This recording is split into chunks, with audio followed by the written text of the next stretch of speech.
Game of Death. Lit Gal. Summary. Ned faces death not knowing if he will meet his gods or the Seven. He meets neither. Instead he is trapped within a void that pulls him from the past to the future, showing him how his choices led to the destruction of his family. He allowed Sansa to be raised with a poor understanding of men and watched her be broken by Joffrey. He raised Jon in his household, never knowing how Cat's disdain injured him. He broke 3 generations of planning as Starks tried to prepare for the coming darkness because his father found him too shy to include in their schemes. Ned believes himself trapped in one of the 7 hells until someone offers to let him go back and live life again. Chapter 1. Notes. See the end of the chapter for notes. Chapter text. Ned had never known what to expect from death. His father had taught him that his spirit would join the old gods and he would become part of the North and rejoin his ancestors. A small part of him feared the Seven and the punishment the stranger might inflict because he had never believed in the Southron gods, even if he had been fostered in a home that revered them over the old gods. The conflict in his heart meant he had tried hard to avoid thoughts of his death. But kneeling in front of the September of Baelor and feeling the edge of his own blade slide through his neck, he found the truth was both more pedestrian and more disturbing. He lingered near his body, studying the unnatural angle of his limbs and the tangled and dirty hair hiding most of his face, leaving the bleeding stump of his neck more visible. He had expected to die in battle. He'd lived with honor and he'd thought fate would offer him an honorable death. Instead the gathered crowd threw rotten fruit at his body. He'd called himself a liar, he'd denied that the new king was an incestuous bastard, and they had reneged on their offer to exile him to the wall where he could have died fighting to protect the realm. What if they didn't honor their promise to protect his children? As if the thought made time begin to sluggishly move, Sansa screamed, her face twisted with fear as she stared at her father's fallen body. Ned hated himself. His choices had led his girl here. He had confessed to committing crimes he had not done, knowing that Cersei and Joffrey might still kill him, but his sins had started before that. He never should have brought his daughters south in the first place. He had failed his little girl who lacked the wolf spirit of Arya or the strength of Robb. He had left Sansa at the mercy of these people in King's Landing, these honorless oafs. But Varys had promised he would see the girls safely to the north if Ned gave up the last vestiges of his honor. Not that his honor was as unstained as others believed. That is mercy. He heard the Boy King's petulant voice. He had no right to the throne. He was a bastard, and Ned suspected his mother had killed the king to put her incestuous spawn on that cursed throne. Joffrey studied Sansa with unvarnished glee while she wept. The bastard-born enjoyed her pain. Ned tried to rush to Sansa's side. He wanted to protect his child, but he was no longer alive. The world blurred and dimmed until he existed only in darkness. Leave her face. I like her pretty. Joffrey's words came as though from underwater, but then the darkness lessened and Ned watched Sir Boros punch Sansa. His blow was one that a man might use on another man, and Sansa collapsed under the force. She was a girl, a child. What honor was there in using a knight's strength against a defenseless maiden? Ned cried out, but the universe stole his voice. What power did a dead man hold? Boros drew his sword, and Ned rushed forward, his movement slow like he was wading through icy slush that pulled at his limbs. But instead of taking Sansa's head, Boros hit her with the flat of his sword, striking her thighs. Sansa screamed, and Ned cried out for his child, his little girl. The babe he had once held in his arms. It was Sandor Clegane who spoke up. He had a reputation for being a brute who cared nothing for honor, but he said loudly, "Enough." Boros looked at him. Few men would challenge the Hound, and Ned had never thought he would feel such a deep well of gratitude for a Clegane. But his relief was short-lived. "No, it isn't. Boros, make her naked," the bastard boy said. Joffrey. How could Ned have failed to see the truth earlier? Robert Baratheon had reveled in violence in the joust or the heat of battle. But Robert had never carried the sort of malicious glee Joffrey showed. Ned should have known he was not a true-born prince, but Ned had failed. He hadn't seen the truth in time. Worse, he had warned Cersei to take her bastard spawn from the city, allowing her time to outmaneuver him, and his death had clearly failed to save his girls. This wasn't justice. This wasn't fair. The failure was bitter on his tongue. As Boros ripped the silk from Sansa's body, the darkness closed in around him. "Isn't it time for Eddard to join us?" No, Rickard Stark's voice was unmistakable, even after all these years. Maybe Ned had finally found the old gods. Maybe he was going to be reunited with his late father and the rest of his family. He reached for his father's voice, struggling against the ice that seemed to hold him prisoner. The darkness faded and he saw his father standing in his solar next to the detailed map of the North that had still hung on the wall when Ned had been Lord. The boy ought to understand this. He'll be Brandon's heir until he and the Tully girl have children of their own. Ned recognized Clee Stark. He hadn't thought of his uncle for years. Clee and his whole family had died of coughing illness the winter before Brandon and their father had died. No. Not died. Before they had been tortured and murdered by a mad king. In Ned's grief for his immediate family, his cousins and uncle had faded from his mind. Then again, Ned had been in the Vale since he was 8, so he had few memories of Uncle Clee, a few visits at most. "I'll have heirs soon enough, Uncle." Brandon sounded far more arrogant than Ned remembered, but the smile was familiar enough. Now that Ned was older, he recognized the entitled smirk. Brandon couldn't be older than 8 or 9, and he already had a cockiness that Ned had only seen on Theon Greyjoy.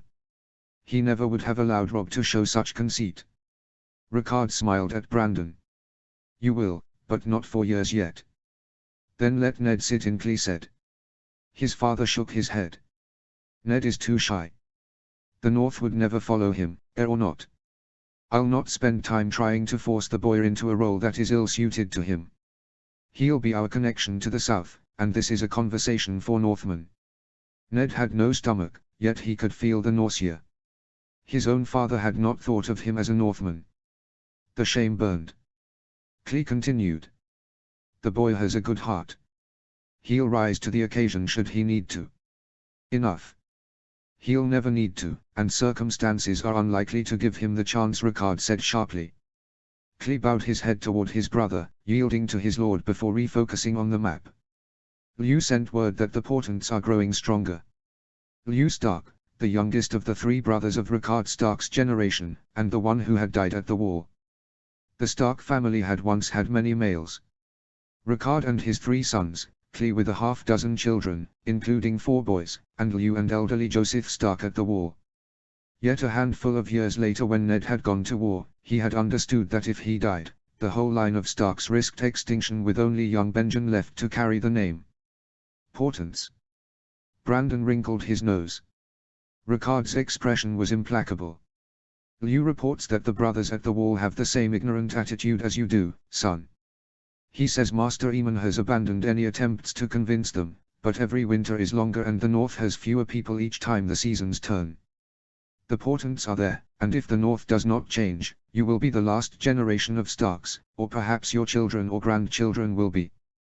That is not a legacy I am willing to leave you, and you must fight against it yourself." His voice was harsh enough that Brandon ducked his head in silent apology. Clee rested his hand on Brandon's shoulder in comfort. "Is that not more reason to bring Ned into these discussions? He's of an age to understand." Rickard shook his head. "I have arranged for him to foster at the Vale. The Baratheon heir will be there at the same time, and we need relationships with both. The Vale and the Stormlands are our natural trading partners until we can arrange a port on our western coast. We cannot have him inadvertently reveal our weakness, and he cannot reveal what he does not know. I've spoken to the mountain clans, and while they are not fond of allowing others into their territory, they will do as their liege lord orders." Clee chuckled. "I do believe the thought of having money enough for glass houses and keeps and ships to challenge the Ironborn all influenced that decision." "Father. What does Uncle mean?" Brandon looked up from Clee Stark's face to their father's. Rickard put a hand on Brandon's shoulder and grew quiet. "What your uncle and I are showing you is the great plan your grandfather began when he first noticed the portents that spoke of dark times coming. He began searching for the North for sources of wealth." Brandon scoffed. "What need do we have of wealth, father? We have our keeps and our woods and our land. And what good is our land with no people to work it?" his father demanded sharply. Brandon's face drew tight in shock because Rickard Stark rarely raised his voice. Their father continued. Every generation we have fewer workers and the winter grows colder and deeper. Soon, villages will begin to vanish and we shall lose more farmland in summer, leaving us with even less food for winter. A good lord does not plan for the years when all goes well. He plans for dark times, and hopes they do not come.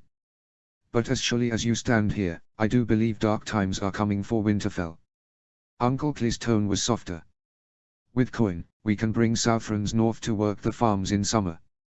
We can build holds that are more fortified where people are more likely to survive the harsh winters and more glass houses so that there is some food available in the deepest cold. We do not seek coin for the sake of coin because we are northerners. But we are also not great fools to ignore the value of a resource, his uncle said. Brandon blinked at him, his expression bewildered. Ned was so used to thinking of his brother as the impetuous man who had rushed to King's Landing to challenge the Mad King, but here he was a child struggling with adult ideas. What is the most important resource if we wish to expand the North? Ricard asked his son. People, gold, or materials? Brandon looked from uncle to father, clearly afraid of providing another wrong answer. People. Brandon guessed. We cannot support people if we do not have food.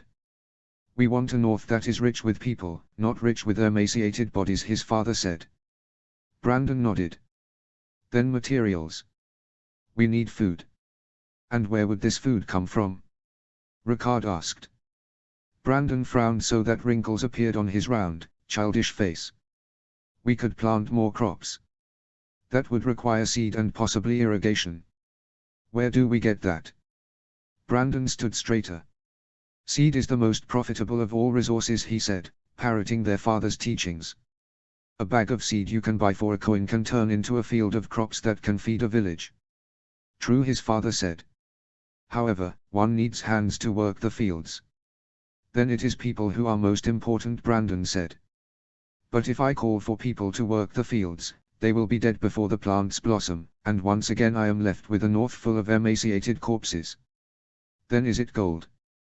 Brandon finally asked, his voice unsure. Ned had heard their father speak many times about the greed in the South and how the love of frivolities and gold led many a man to dishonor himself and break faith with the gods, so Ned was as confused as young Brandon. Gold is the beginning of all things, his father said. We must not value it for itself, but see it as a way to solve problems. We must build gold up slowly and carefully until we are able to find the great profits that would shield us from the worst of winter. How can profits shield us from winter? Gold does not burn hot or provide sustenance, Brandon protested. Ricard turned away and pointed to the map, specifically north of Bear Island. There are great whales that swim these seas. One whale has enough meat to feed 3 villages, and the whales come with great layers of fat. As much a danger as starvation is, rabbit starvation is nearly as big of a threat. What is rabbit starvation? Brandon asked. Ned thought of the family he had found shortly after returning from the war. They had frozen meat hung from the rafters and smoked meat in the larder, and the family's stomachs were full, yet they had all starved. The cabin was silent and the children dead because rabbits did not have enough fat to sustain a human being through winter, and the family had nothing else. Ned had always wondered if the parents had misjudged the danger or if they had been too proud to ask their liege lord for assistance. He just remembered feeling like he had failed his people. When people have naught to eat but rabbit, they will slowly starve even if their bellies are full, Ricard explained.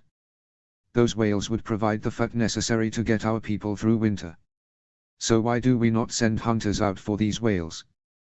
Because we don't have ships. And why do we not have ships? Because Brandon the Burner destroyed them all, Brandon said with confidence. Ricard nodded. Then why do we not build more ships? That question seemed to have stumped his brother, which was no surprise given that he was likely no older than 8 name days. Ricard thumped his finger on the map in the sea just south of Bear Island. The Ironborn control this territory. Any ship that sails here runs the grave risk of being taken by those followers of a cursed god. Before we can send hunters out, we must have ships that can guard us. Great warships. And that will require gold. Gold and people. We can hire mercenaries to teach us how to fight on ships, but we must have enough men that the towns can spare enough second and third sons to man the ships and defend the coast. Ricard's finger traced the western coastline of the north. But we have neither gold nor people, so we must start one step at a time.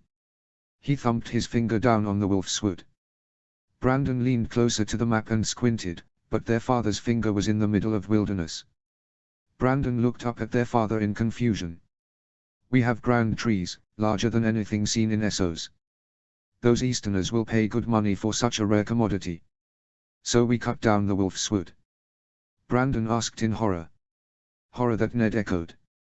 The old gods lived in woods, and the idea of offending them created such a visceral horror that Ned could feel it in his bones, even when he did not have bones. No, Ricard said. We do a great thinning. We take one tree out of 30, the largest of them. Then we strip them of their branches and take them to the coast to let them dry until they are ready for traders from Essos to come for them. So we take them south to White Harbor and sell them. Brandon asked. His father and Uncle Clee exchanged amused looks before chuckling. And what would we tell people is our reason for selling so much wood? Ricard asked. We are the Starks. We don't have to tell them anything, Brandon said with confidence. Ricard sat on the bench underneath the map and gripped Brandon's arm. Being Lord of the North means very little if people begin to doubt my decisions. It is why Ned will not be Lord of Winterfell and why you must get an heir quickly. He is too shy, too reserved to act without challenge. To be Lord means to be bold. But it also means to never be seen acting in a way that others cannot explain through their assumption of your goodwill. Brandon frowned. Are we trying to trick them? No, Ricard said sharply. Never trade your honor for a profit, Brandon, but in equal measure, do not give people information that they do not need. If we speak of portents and the need to strengthen the North before another possible great winter, what will people say of the Starks? The look of horror on Brandon's face said everything, and their father nodded. Exactly. So we act in a way that prepares us for the future without giving others the arrows of doubt that could be shot at us. We will take the lumber east along the borders between House Bolton and Houses Hardwood and Flint. It will require the construction of a rough road, but we have the men for that. Won't our bannermen question what we're doing? Brandon asked. The road is easy enough to explain as establishing a border so that those three houses can cease to argue over a few feet of territory and lose men in the process. When we reach the coast, we will establish a temporary trading post on Bolton land, and there we will dry the logs and build a temporary dock so that traders from Essos can come and purchase them. Brandon frowned. But then House Bolton would certainly know that we are gathering gold, far more than is normal. And how much wood can we sell before we would take too much and offend the gods? The Boltons are the only house that have been lords as long as the Starks. I am sure they have already read the signs and they understand what's coming. Young Roose Bolton is, no doubt, attempting to build his own relationships with the South. So we will sell enough wood to build a fleet, and then will we sail the fleet to Bear Island? Brandon asked. It was a child's question, one that misunderstood the nature of Western Westeros. If Ned wanted ships around Bear Island, he would build them on that side of the north. Sailing them around the entire south was an invitation to piracy and storms and other disasters. No. The second step is here. His father turned again to the map and touched Moat Cailin. Some of our most valuable resources come from Lord Reed. Clee spoke up. Has the prince taken the powder to the citadel? His father nodded. He has. The masters are shocked at how well the dried moss fights infection and keeps the edges of the wound clean. They are still studying the wounds in the long term to make sure that there is no unseen poison, but House Reed insists that they have been using the moss for centuries with no ill effects. The prince? Brandon asked in a childlike voice. His father said. Prince Rhaegar is the first Targaryen in 300 years to pay attention to the north, and he sees the portents the same as we do. He believes that a strong north will make a strong wall, and only a strong wall may save us. Ned was shocked to his core. His father had counted Prince Rhaegar as an ally, someone to help House Stark. Had Ned known as much, he might have questioned Lyanna's disappearance. He would have questioned why the prince would kidnap a Stark daughter when he was allies with Lord Stark. Could he have stopped the war? But no. Mad King Aeys had caused the war. The Seven Kingdoms were ready to rise against him long before Lyanna had vanished, long before Brandon and Ricard had been tortured to death. As an adult, Ned could see that his sister's decision to run off with a married prince had only sped matters toward their inevitable end. The Seven Kingdoms would have never gone to war over a woman, they only used her name as a battle cry for their own ambitions. Save us from what? Brandon asked, and that was an answer Ned would like as well. His father had never told him any of this, and the shame of knowing that his father had felt him too inferior to know the secrets of his house was galling. Lord Reed fears that Southrons will raid the swamp and destroy the source of the moss if given the chance, so we will not reveal ourselves to be the source of this new medicine until Moat Cailin is not only rebuilt but it can muster troops to defend the swamp if required. I believe Lord Reed would even prefer a new castle south of his territory, but that would leave us in conflict with the Riverlands. The Riverlands. Is that why you made a betrothal for me to the Lady Tully? Indeed, Ricard said. I hope that in time we can gain permission to build a castle on the south side of the swamp. Lord knows the Freys are no credit to their liege lord. If they dishonor Holster Tully enough, the North may even inherit the twins. But the Cranogmen's medicine will bring in enough money for us to develop Ice Bay, his father said. If we have a good fleet of battleships and whalers, we can bring in food for the long winter, and there are mines we can build for both iron and gold in these mountains. Right now, it is unprofitable to dig because the deposits we have found are on the west side of the mountains and we would be required to haul heavy ore through the mountains or sacrifice it to the Ironborn when our ships were attacked. But if we can have strong forts on our western side or get permission from the crown to drive the Ironborn from their islands and send all of them to their drowned god, then we can develop those mines. Ricard sat on the bench again and took Brandon's face in his two large hands. My grandfather began searching for the resources needed to survive the coming long darkness. I have created this plan to allow us to build quietly as long as possible. In fact, while your brother will speak for us in the south, perhaps even marrying some daughter of a sunless lord and claiming his own keep in the south to tie us together in bonds of blood, we will tell everyone that we are developing Moat Cailin for your little brother. Benjen is wild enough that the Cranogmen of House Reed will love him. Ned felt the guilt and horror of realizing that 3 generations of Starks had built a plan that he had destroyed. He had seen money in their accounts when he had come home to raise banners at the beginning of Robert's rebellion. He had told his men to forego looting and prove to the south that they were no barbarians. The great treasures of the Targaryens had gone to the Lannisters and Baratheons, leaving the north to rely on House Stark's coffers to recover. He had not changed a single Southron mind, but it had meant that when his men marched home after the rebellion, more than half the money his father had saved had gone to supporting his bannermen. He had believed, and he had told his people, that his father had foreseen war. He'd believed it because he could conceive of no other reason why his father had hoarded such wealth. He had taken all of the gold his father had carefully gathered and scattered it to dozens of houses because he had put honor above all. And while that had been one more step in the process of him becoming a beloved lord of House Stark, he had betrayed his family because his family had never trusted him with their plans. Why had his father never spoken to him? Why had his brother given him no hints of this grand plan 3 generations of Starks had worked for? I didn't know, Ned whispered to himself, an unheard apology to his father, to his brother. I didn't know. At the beginning of the last winter, how many men had walked into the snow and never returned so they could preserve the food stores for their younger kin. He'd known winter was growing deadlier, but he had done nothing. Just like he had done nothing when he discovered Cersei Lannister's betrayal, nothing except warn her and give her time to plan her own attack. Never before had Ned felt like less of a lord. He had betrayed his family, all without ever understanding his betrayal. The darkness gathered, and this time Ned did not fight to remain with his loved ones. Notes. I'm not going to lie. I've not read the books or watched the series. I got sucked into fanfic, so if my canon is wrong, feel free to consider it an alternate reality. However, from what I have read, Ned, who seems to be revered as a lord and father, made some pretty damn big mistakes. I'm just playing in the sandbox, shoving Ned's face in his errors and making him try again with a bit more common sense and the strength to tell his fat friend a few truths. Chapter 2. Notes. See the end of the chapter for notes. Chapter text. Ned came to the conclusion that he had discovered the 7 hells because his soul was pulled from one moment in time to another. Past and future intertwined. He cried that he had not known what his family had been doing, what his family had planned. This pulled him to Winterfell.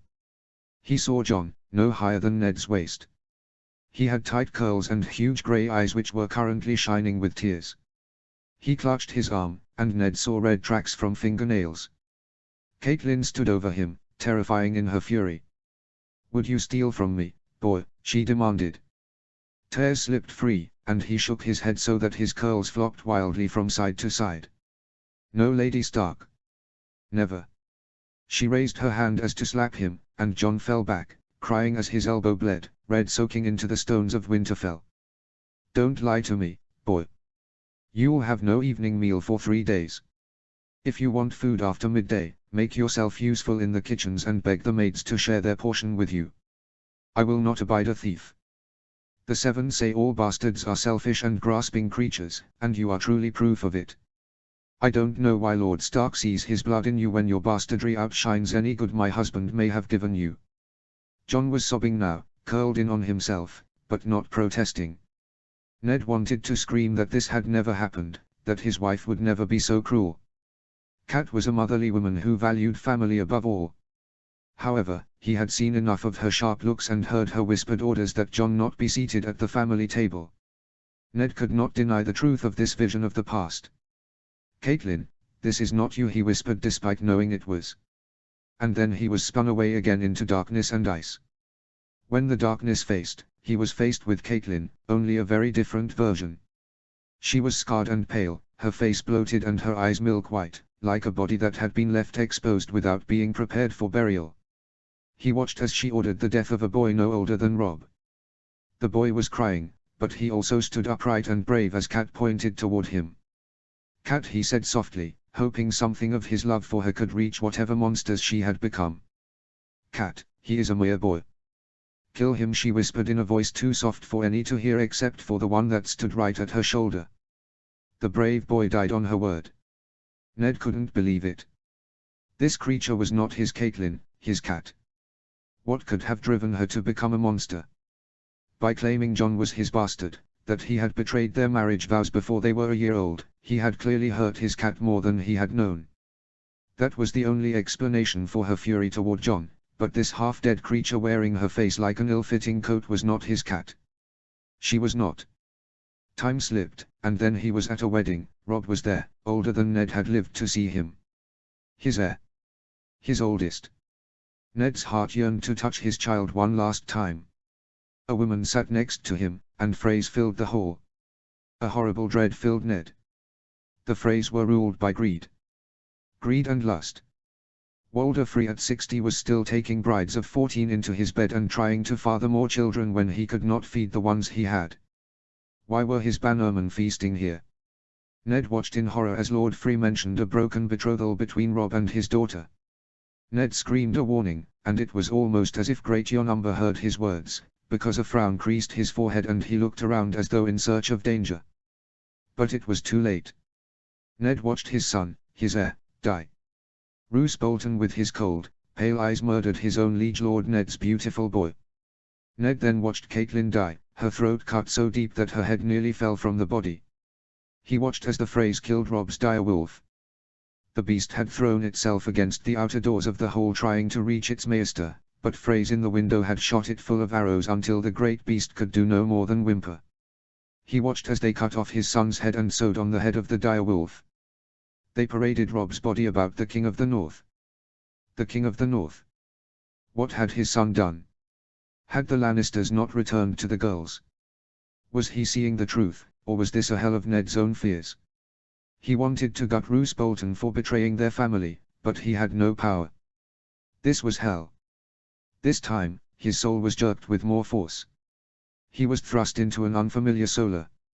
Roose Bolton sat behind a carved desk, the space lit by torches held by skeletal hands that might have been actual bone.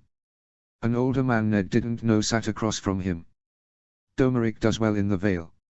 I hear he is as skilled at the tilts as he is at the harp. Roose snorted. Ridiculous pursuits both, but if that is what will impress Southron ladies and sunless lords who have land to spare, then he will do what he must to secure us alliances. The older man tilted his head toward Roose. I hear your bastard is growing bolder. When the long night comes, we will need men willing to do anything to hold the line. Ramsay will do as he must while Domeric gains us allies in the south that will allow us to survive. By leaving the north. Roose picked up a tankard and studied the other man, his pale, cold eyes staring through him. When the long cold comes, the Reach, the Vale, the Westerlands, they will all be as cold as a northern winter. Those houses will fall, and we will be there standing behind Domeric, ready to assist when he invites us into whatever land he has laid claim to. It's the best way to make sure we survive the long night. Too many names will vanish in the coming years. The other man pressed his lips together, but he didn't argue. If Lord Stark hears what your bastard does to the small folk, he will take action. Bolton took a long drink of his ale. Stark is useless. Popular, but useless. He has squandered all his family tried to accomplish for decades, but you're right that his honor won't let him ignore a lord's son killing a few girls. His honor is matchless. It is worthless. When the long dark comes, his family will be swallowed with all others who have not prepared. But right now, he is a dangerous enemy if only because his honor will not allow him to compromise and his popularity means he cannot be challenged. Tell Ramsay that he shall limit himself to whores or I will gut him and leave him to bleed out in the dungeons. The long night is almost here, and I will not have our family put at a disadvantage because he cannot control himself. Roose's coldness made it clear he would end his own son as quickly as he ended Ned's. But there was also something desperate in his words. He believed the darkness was almost upon them. So had Ned's father. What portents had they all seen that Ned had missed? I'll tell him, my lord, the older man said. His expression grew grim. He'll listen or I'll end him before you have to dirty your hands. Ned tried to hold on to this moment, but some malicious and dizzying guide pulled him from moment to moment, showing him horrors. The darkness was coming. White corpses with blue eyes rising from their graves, ice weapons in hand. He watched Jon fighting. Little Jon, who once cried because Lady Stark threatened to slap him and called him a bastard, now fought in the snow, bleeding and still swinging his sword. He saw Arya, his little wolf girl with her mischievous grin, descend into mindless killing in hot SOs before she returned to her homeland. She poisoned all the Freys, taking revenge for the deaths of her mother and brother. Rickon, the little boy he'd never even known other than as a toddler, died on a cold plain, running for his life and shot in the back by a man he'd never seen with Roose Bolton's cold eyes. Likely this was Ramsay Roose's dangerous bastard. The bastard smiled as though he enjoyed killing Ned's youngest child. He saw Bran with some strange being behind his eyes. There was nothing of Cat or Ned in the gaze anymore. There was naught human in it at all. When Bran turned to gaze on Ned, Ned could feel only fear. He saw Theon betraying Winterfell, leading Ironborn raiders through secret passages that no one should know. Robb had clearly entrusted him with family secrets, but that sin was also on Ned's shoulders for not explaining the reality of a hostage. Perhaps this was his eternal punishment. His father was right. He was inadequate as a lord, and his punishment was to see his family brought low by mistakes that could be traced back to his decisions. Some ancient gods without mercy brought him spinning to a past farther distant from the most recent visions. A young Catelyn and Brandon sat in Holster Tully's solar. Brandon offered a confident smile, but his gaze had no compromise in it. Brandon said, "My family has an old saying. They say that when a September comes to Winterfell, my family will fall. I respect the lady's religion, and what she chooses to worship in her own chamber is her choice. But there will be no September at Winterfell. Ever. And there will be no Septa or Septon, either." Ned was shocked. When Ned had gone to Riverrun to marry Catelyn, Holster had introduced the Septon and Septa he had chosen to follow Cat to Winterfell after Ned returned from war. Ned had not questioned the older man. Holster grimaced, his displeasure on display in a way that would have made Ned intensely uncomfortable, but Brandon just leaned back in his chair and studied his soon-to-be good father. "Fine," Holster said with ill-disguised displeasure. "But father..."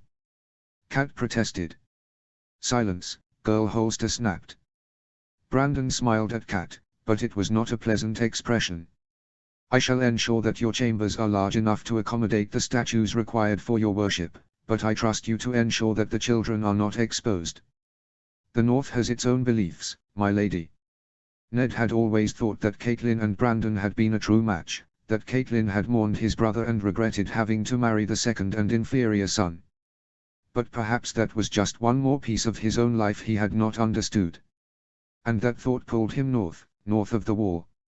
An adult Jon was fleeing, ushering wildlings ahead of him and calling for them to hurry. Ned saw dead things standing in the woods. They were not dead as Catelyn had been.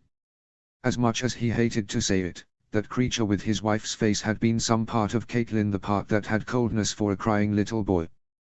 But these creatures were not human at all. They did not move as a human would or even breathe. They were silent statues with eerie blue eyes watching as Jon ushered wildlings through the wall. The others. How often had Ned in exasperation said, "Others take you," without believing in those old stories. But now he watched monsters from fireside stories lurking in the shadows. Jon led the wildlings through the wall. Ned wanted to call out a warning. Even if Jon was doing the right thing for the right reasons, the Northern Lords would not stand for wildlings on their land.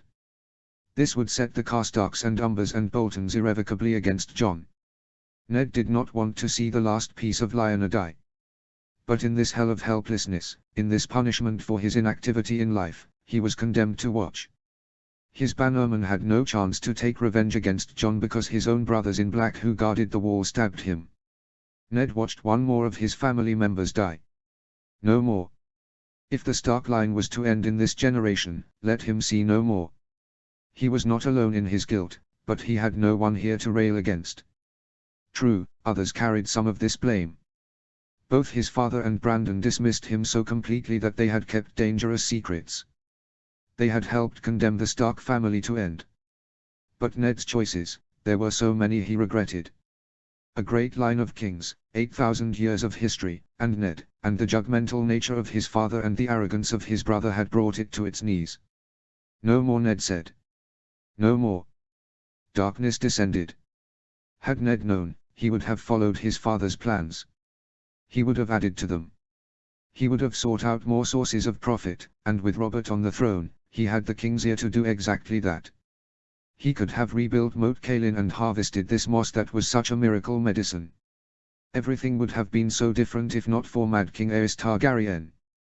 When Lyanna disappeared and Brandon had foolishly gone to court, it was the insane king that had tortured and killed Ned's father and brother and so many good Northmen that the North rose in rebellion. It was the Mad King's fault. He had brought the Stark line low. That thought brought Ned spinning through a different set of memories. He watched a young King Aerys arrogantly ride into Duskendale. And then he watched as the king was tortured in ways no man should ever endure. A lady named Saela came with her tittering ladies to laugh at the emaciated king as he scrambled on the dungeon floor for crumbs of food they flung at him like he was a bird. He saw Aerys tortured, broken, humiliated. Ned wasn't sure how the king even survived until his rescue. Even the comfort of death was denied the man. And then Ned watched a young girl with 3 dragons, and he watched her suffer loss after loss. This was Daenerys Targaryen, the daughter of that mad king. He watched as years slid past. She grew from a child being led by her older brother and the knight who had spirited them away. He watched her grow and starve and huddle in shadows. He watched her brother grow emaciated and angry as he begged for food and sank into madness as he sold his mother's crown, the last piece of the only person who had ever loved him. He cried that night as a child does with heavy sobs, but the next morning there was a cold madness in his eyes. Daenerys lost her son, the babe born deformed and still. She lost her husband. He saw her taken by lustful men and chained by powerful ones. He watched her lose friends and saw her dry eyes gaze out over an army of Unsullied and Dothraki even as he watched her break apart piece by piece. And then to his greatest horror, he watched his son, his Jon that he had raised, learn the truth of his parentage. Only, not. Bran lied to him.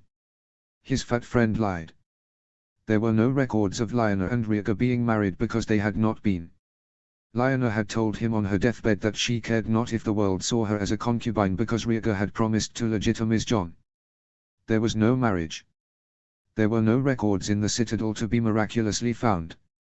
Ned watched horrified as Bran, or the creature that Bran had become, told Jon how he had been named Aegon Targaryen. He pushed Jon to think of himself as the rightful king of the 7 kingdoms. They were so desperate to avoid putting Daenerys on the throne that they thrust the crown at Jon. As Aegon Targaryen 7. Only Jon's parents had not lived to give him a name. The Targaryen Lyanna had admired was Jaehaerys. More damning, Rhaegar had another son named Aegon. He would never give two children the same name, even if Aegon was already dead at the time of Jon's birth. Certainly, Ned would give no other child the name Robb, not even if his Robb had passed on to the next world. Simply hearing the name would have been enough to rip his soul apart each time someone said it. They were lying to Jon, but Ned could not tell which lies were out of ignorance and which were malicious. He watched while Jon told Daenerys the truth. But Jon, who had also returned from death, had lost something of himself the way Catelyn had. He didn't seem to notice the pain of those around him. He was colder, and for a boy who had once cried when the runt of the litter had died in the kennels, it broke Ned's heart to see it. Or perhaps his coldness was a result of Catelyn's cruelties and Ned's inaction. By all the old gods, Ned would have saved the boy had he known. But his ignorance was one more sin he carried. It was his obligation as the Lord to know what happened in his own castle, and he had not. Gods help him, he had not. Ned watched as Daenerys broke more and more, the victim of others' cruelties small and large. He watched as her friend died at Cersei Lannister's word, and the unsullied commander of her army condemned her for inaction and for losing them their allies. He invoked the names of their dead allies the Sands, Olenna Tyrell, other names Ned did not know. Jon watched with growing alarm. Ned wanted to call out to Jon, to explain how grief and pain and loss can take a human emotion and twist it into something monstrous.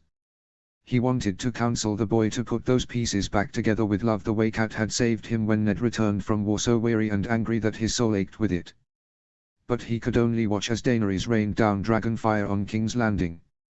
The innocent and the guilty alike screamed in pain and fear and death. Ned was a warrior. He'd seen innocents run down by the charge of war horses. He had swung his sword against women who tried to block him to give their men time to get off one more arrow and kill one more Northman. He understood that innocent death, while horrific, was not surprising. And yet he saw how those deaths destroyed Jon. Lyanna's little boy who had all of her passion for life and all Rhaegar's melancholy and intelligence, his soul withered, and then others dripped poison in his ear, telling him Daenerys was a mad queen who must be destroyed. Jon's aunt. His family. The woman Jon loved. Ned knew evil.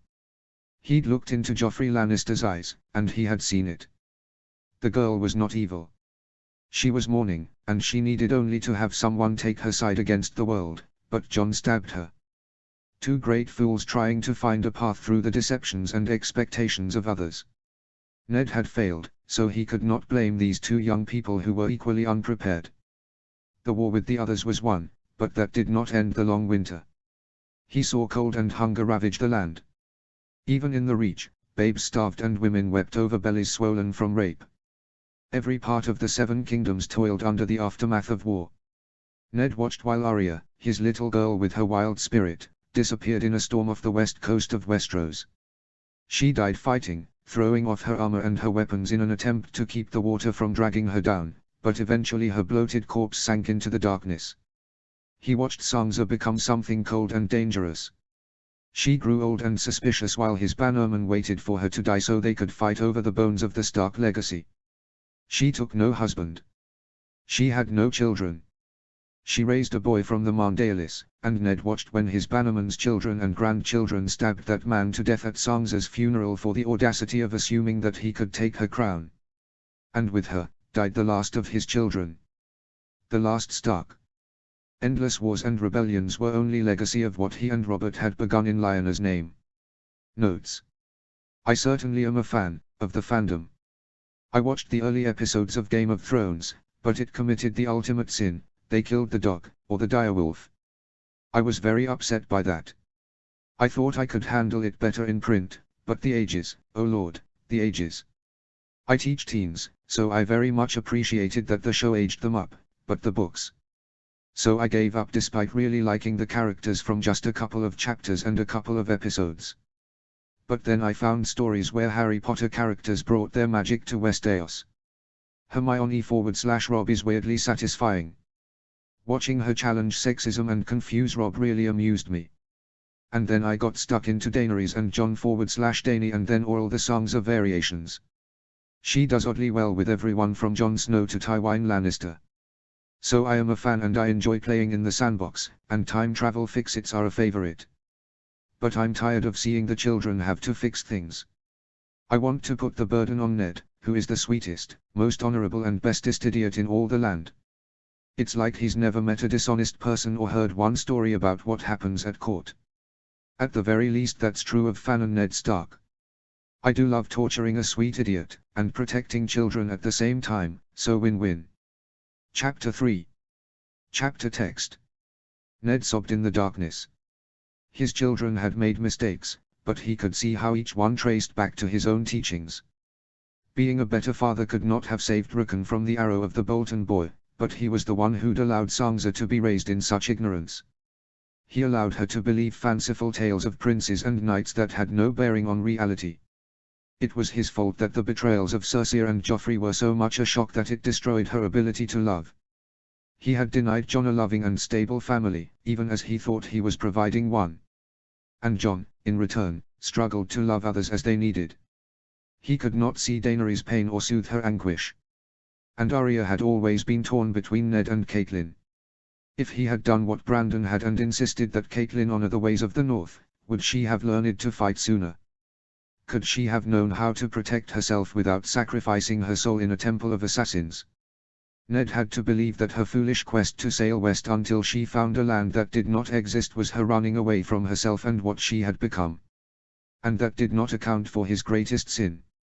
He had trusted Littlefinger to act honorably when he had no evidence to support that the man had honor.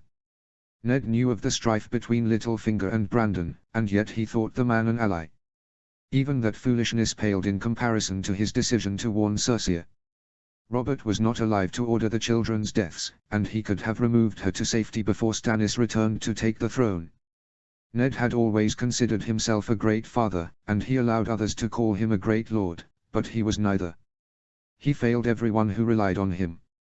Even his attempt to save the realm had clearly failed. All he saw in the future was death and destruction. How many children had died because he attempted to save 3 Lannister bastards? No.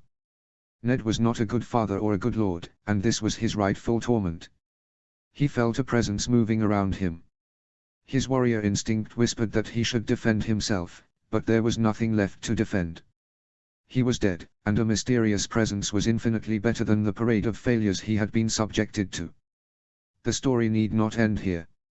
The toneless voice filled the void. It reminded Ned of water rushing to fill a space and yet retaining an eternal motion even when the space was full. The story will continue, Ned said sadly, but without Starks. Ned never thought he would see the day that there was a North without a Stark, but it had happened.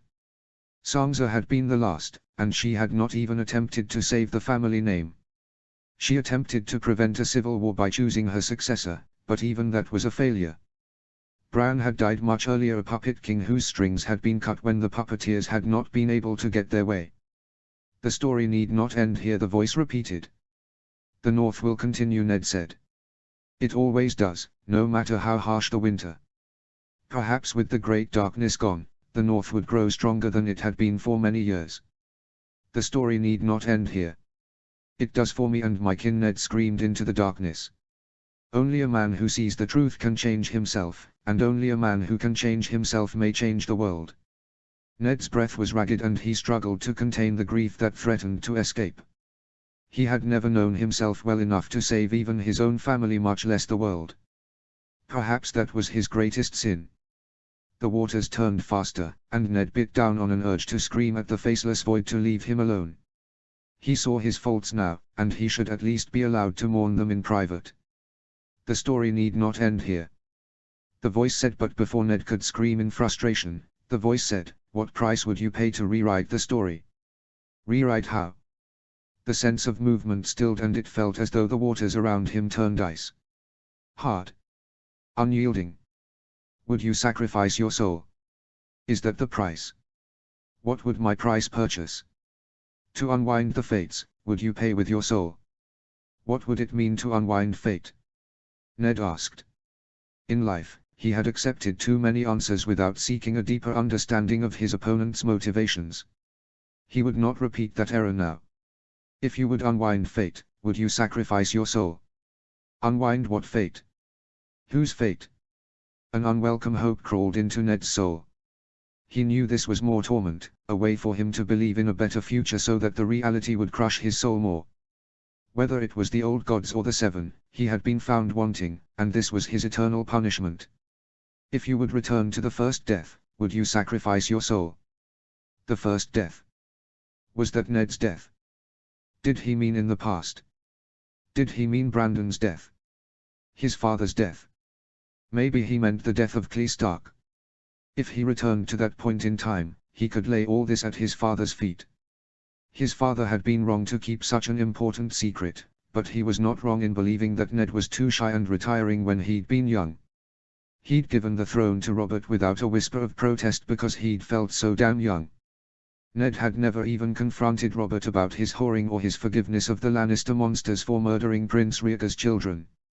He had never confronted Kat about the disdainful looks she saw cast toward Jon. He had never confronted the Septa for being disrespectful to northern traditions and pretending that her stories of knights and ladies were the way the world truly worked. He had sailed through on duty and expectation and it never reached beyond either. Even Bolton saw the truth of him. He was a popular leader and effective on the battlefield, but he didn't know how to be the Lord Paramount of a great house, and he certainly had no clue how to be the Hand of the King. Would you return to the first death if the price was your soul? Whose death? The first death. The voice had no frustration, no intonation. But also no answers. How far back is that? The first death, the voice repeated. For an eon they continued, with Ned asking an eternity of questions and the voice answering only the first death. But in the end, did it matter? If he had a chance to save even one of his children, one of the beautiful and bright souls he had raised, he would take it. So when the voice asked again, Ned shouted, "Yes. Yes, I would trade my soul to save them. I would give my soul to the seven hells to save even one." As an inhabitant of one of those hells, Ned lost nothing. "Yes. I will sell my soul." Accepted, the voice said. It was as if the ice had melted and now water rushed past him. Ned felt himself caught in a current that did not exist and felt a body that he had abandoned starting to drown. He fought to right himself and reach air in a place where air did not exist. He flailed and dragged himself out of his sleep and into the mountain air of the Vale. The window was partially open and a much younger and smaller Robert was just sitting up. "Gods rot you for insisting on sleeping with that window open. It's the night air that brings nightmares," he said, probably to excuse whatever noise Ned had made when waking. He padded over to the window and pulled the wooden shutters closed. "You Northmen have ice in your veins if you call this good weather." Robert, Ned said softly. This was his friend as he remembered him, not the bloated monster he had become. Robert turned around, the angles of his face alien in the light of the single candle that was burning. "The Mad King will never touch us. You have the word of Robert Baratheon on that. On the morrow, you will leave to call up your banners, and I will call up mine. The whole of the Vale and the Stormlands and the North will march against that thrice-damned bastard. The Westerlands will join us. You know how Tywin Lannister hates to be mocked, and Aerys has humiliated the Lannisters aplenty. It will be the whole of Westeros against one Mad King and the Reach. My hammer will run red with the blood of those cowards, and we'll get Lyanna back, Ned. On my word." Ned wanted to weep. Robert hadn't even managed to get all the Stormlords to rise for him. He had been absent for more years than not, and when he had lived there, he'd been a child. Even after his parents had died, he had not returned to his keep, leaving the child Stannis to hold the castle. Ned swung his legs off the bed. "Robert, your brother is going to be targeted by the Crownlands and the Reach. You should stock the castle for a siege before you lead your bannermen away." Robert snorted. "Stannis is better with logistics than I ever was. He'll be fine. He's a child." How had Ned not seen that the first time he had lived this life? Then again, at this point, he and Robert were barely men themselves.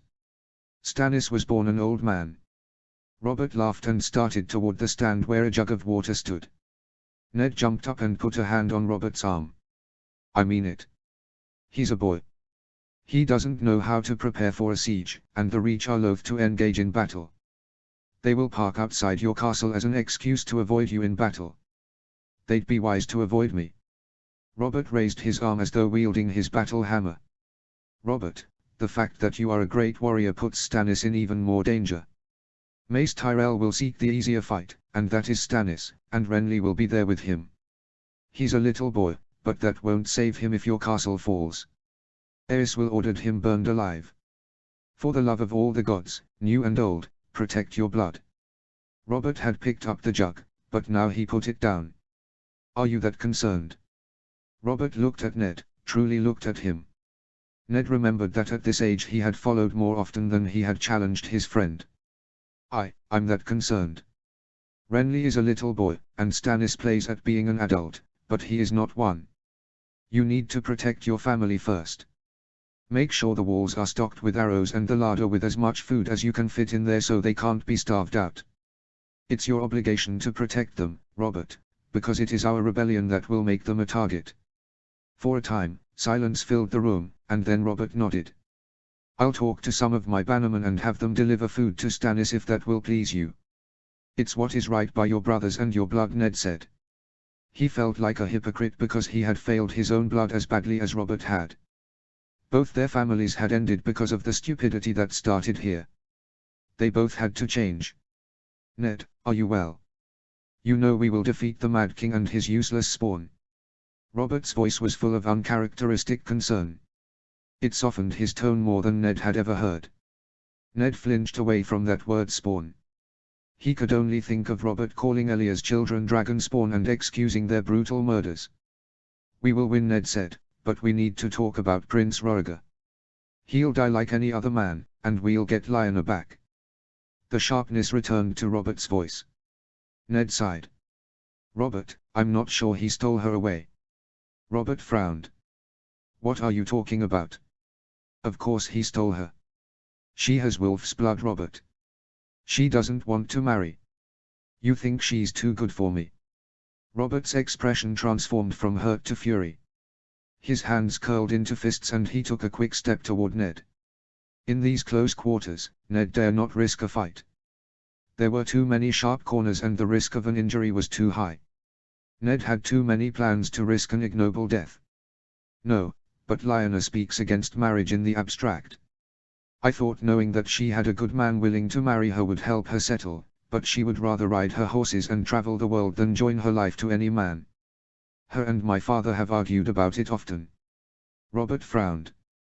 Then I'll show her the world. I hope you have a chance to, my friend. I truly do. Robert's smile was infectious. I will. We will be good brothers, you and I. That had been their dream. As a young man, Ned had believed in that dream because he had been too young and foolish to see that others had dreams of their own. Lyanna had aspirations of her own. He could only hope to save his sister. His first task would be to ride Ashura in dawn and find out if his sister was there yet. If she was, he might be able to bring her back in time to stop the worst of the madness. If he could speak with Prince Rhaegar, he might convince him to speak to Robert before Robert led armies into the field. Despite all his hopes, Ned had the sinking feeling that he had arrived too late to stop the rebellion. Hopefully he wasn't too late to save his family, even if most of them were yet to be born. Over the following days, Ned had found some events refused to change.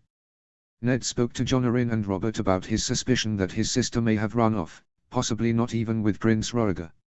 No matter what words he used, they dismissed him. Ned did not know if fate insisted on turning his sister into a martyr or whether the other men were used to dismissing Ned's voice. He felt as his father's words haunt him as he tried to make others listen with no success. A year later, Ned was standing on the battlefield surrounded by death. He had tried. He had sent ravens. He had spoken to Holster Tully and Jon Arryn and the Blackfish and a half-dozen others, but once the banners had been called, no one cared what had started the fighting. And Ned dare not allow the Targaryens to win. King Aerys' madness was too much for the kingdom to bear, and with the others stirring in the north, he had to follow history as he remembered it as time marched to the Trident. And now Prince Rhaegar was dead, his chest crushed by Robert's warhammer once again. Ned stared at the body in horror. Had Rhaegar lived, they could have questioned him. Ned knew he had not taken Lyanna, and as soon as they found her, she could confirm that. But Robert had been so battle-mad that every plan and suggestion Ned had put forward had fallen to his lust for blood. Robert had promised to capture the prince. Vowed it. Told Ned that he understood that they needed to question him about Lyanna. At the time, Robert had even meant it, but in battle, a man could lose all logic.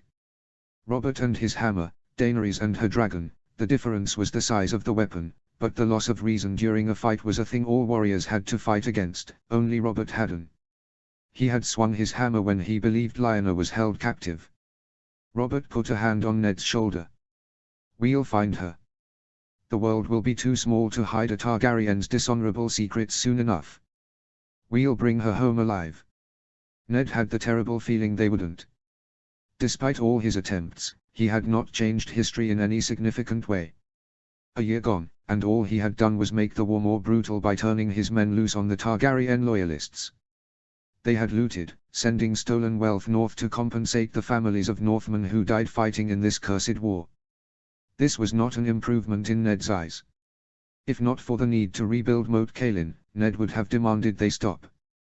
They were leaving loyalist families in the Riverlands and Crownlands and Reach with nothing to carry them through the coming years, and many of the families had already lost husbands and fathers and sons to the war. And more than a few women would carry babes forced on them by rapists. Ned had made it clear to his men that he would unman any warrior he found abusing a woman that way, but he suspected that a few still indulged when they believed themselves safe from his ire. The damn phrase never showed, Robert mused, wiping his hammer on a bit of cloth he'd ripped from a Targaryen loyalist. In less than a day, widows and old men would be picking over the bodies, stealing anything they could so they would survive one more week. Ned hated it. Phrase never commit themselves until they see which side will win. Rats and crows, Robert said.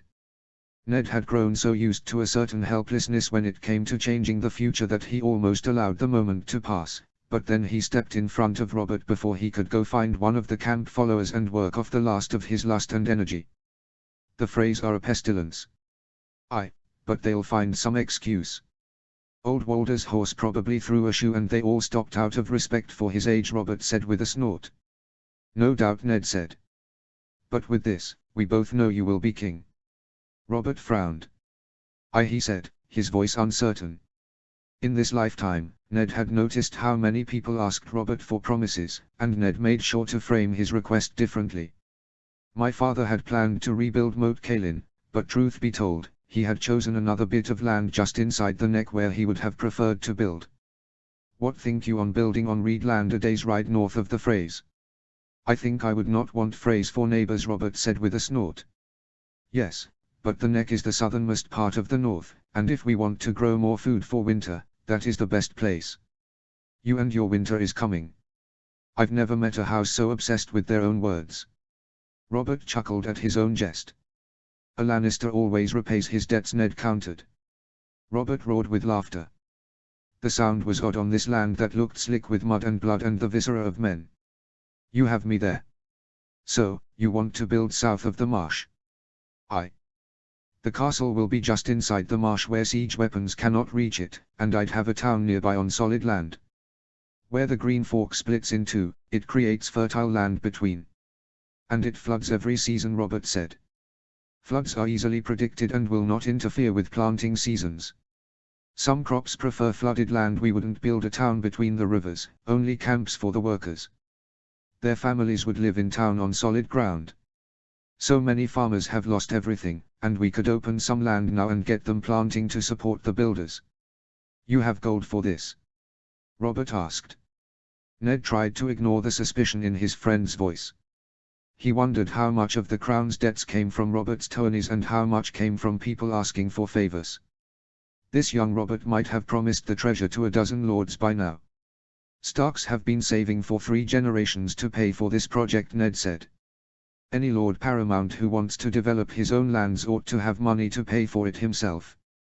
Besides, the Mad King may have bartered and borrowed the treasury away. You are in no position to help any lord, not until you can balance the crown's books."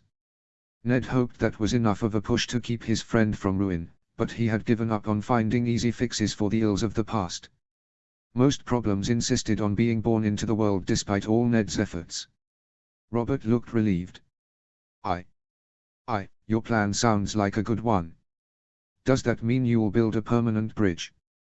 Robert's eyes twinkled with mirth now. Once the land is well settled, yes, Ned said. But we would likely start with a ferry and winch. We can sink heavy pilings on either shore so they don't get washed away in the floods. Robert slapped him on the arm. The Freys will hate that. He laughed uproariously. The Freys will be ready to declare war over that, but let them. We'll crush them, too. Ned could never understand how Robert could still glorify war while standing on a battlefield that stunk of blood and shit and death, but he nodded at his friend. A pretty whore is calling for my attention, Robert said before walking away. His disinterest in Lyanna's fate struck Ned as even more odd the second time he lived this life. He lost his purchase on the blood-slicked ground and almost fell, but his hammer slammed into the ground to help him steady himself. Already the most desperate of the small folk were creeping from fallen man to fallen man. Ned looked down, and scooped up 2 of the rubies that had fallen from Roriger's armor. The rest had vanished, possibly into the waters of the Trident, but these he would save for Lyanna, or if history stubbornly refused to change, for Jon. Jon. Ned knew he had to act differently, but he still was unsure how to give Lyanna's boy the life he deserved. Ned headed to his tent, far downwind of the battle. He'd had the boy he'd taken as a pseudo-squire pitch it during the battle rather than have the boy follow him to battle. He had no more than arrived when Howland appeared.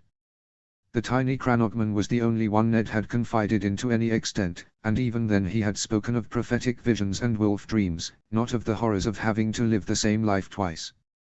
Ned wondered how many people had failed so badly that the gods forced them to repeat their mistakes. The battle is won, Howland said. Ned ducked into his tent. Unlike Robert's behemoth, his tent was only large enough for a cot and a board propped on 2 tripods so it could function as a desk, and he had the desk only because of the number of messengers that brought parchments requiring the Lord of Winterfell to take action. The battle has not yet been entered, Ned said. He'd found the Cranogman was equally certain that the others were on the rise, and equally afraid of being dismissed as a fool in need of being given milk of poppy until they stopped insisting that the impossible was true. True, Howland said. He squatted on the ground, his elbows resting on his knees so he looked as comfortable as a lord lounging on a throne. Robert agreed to having us build a castle south of the Neck. He did. Howland was shocked. Ned started pulling off his armor. His boy would have to work hard to get the stench of death and sweat out of the leather. He's displeased with the phrase. Howland scoffed. They are cowards whose only triumph includes marrying a man who could engineer a bridge, and they have lived off that man's success ever since. They may be willing to act if they believe people will avoid their toll by coming through our village, even if we are farther from the King's Road. Then they will find the Cranogmen are happy to show them the folly of underestimating us. But the castle must be built if we are to move forward. Ned nodded. He'd now seen the powered peat moss on the battlefield. Wounds that should have festered and killed a man healed with no heat or redness. Not only would the maesters pay dearly for such a resource, but every lord would want such magical powders in his keep.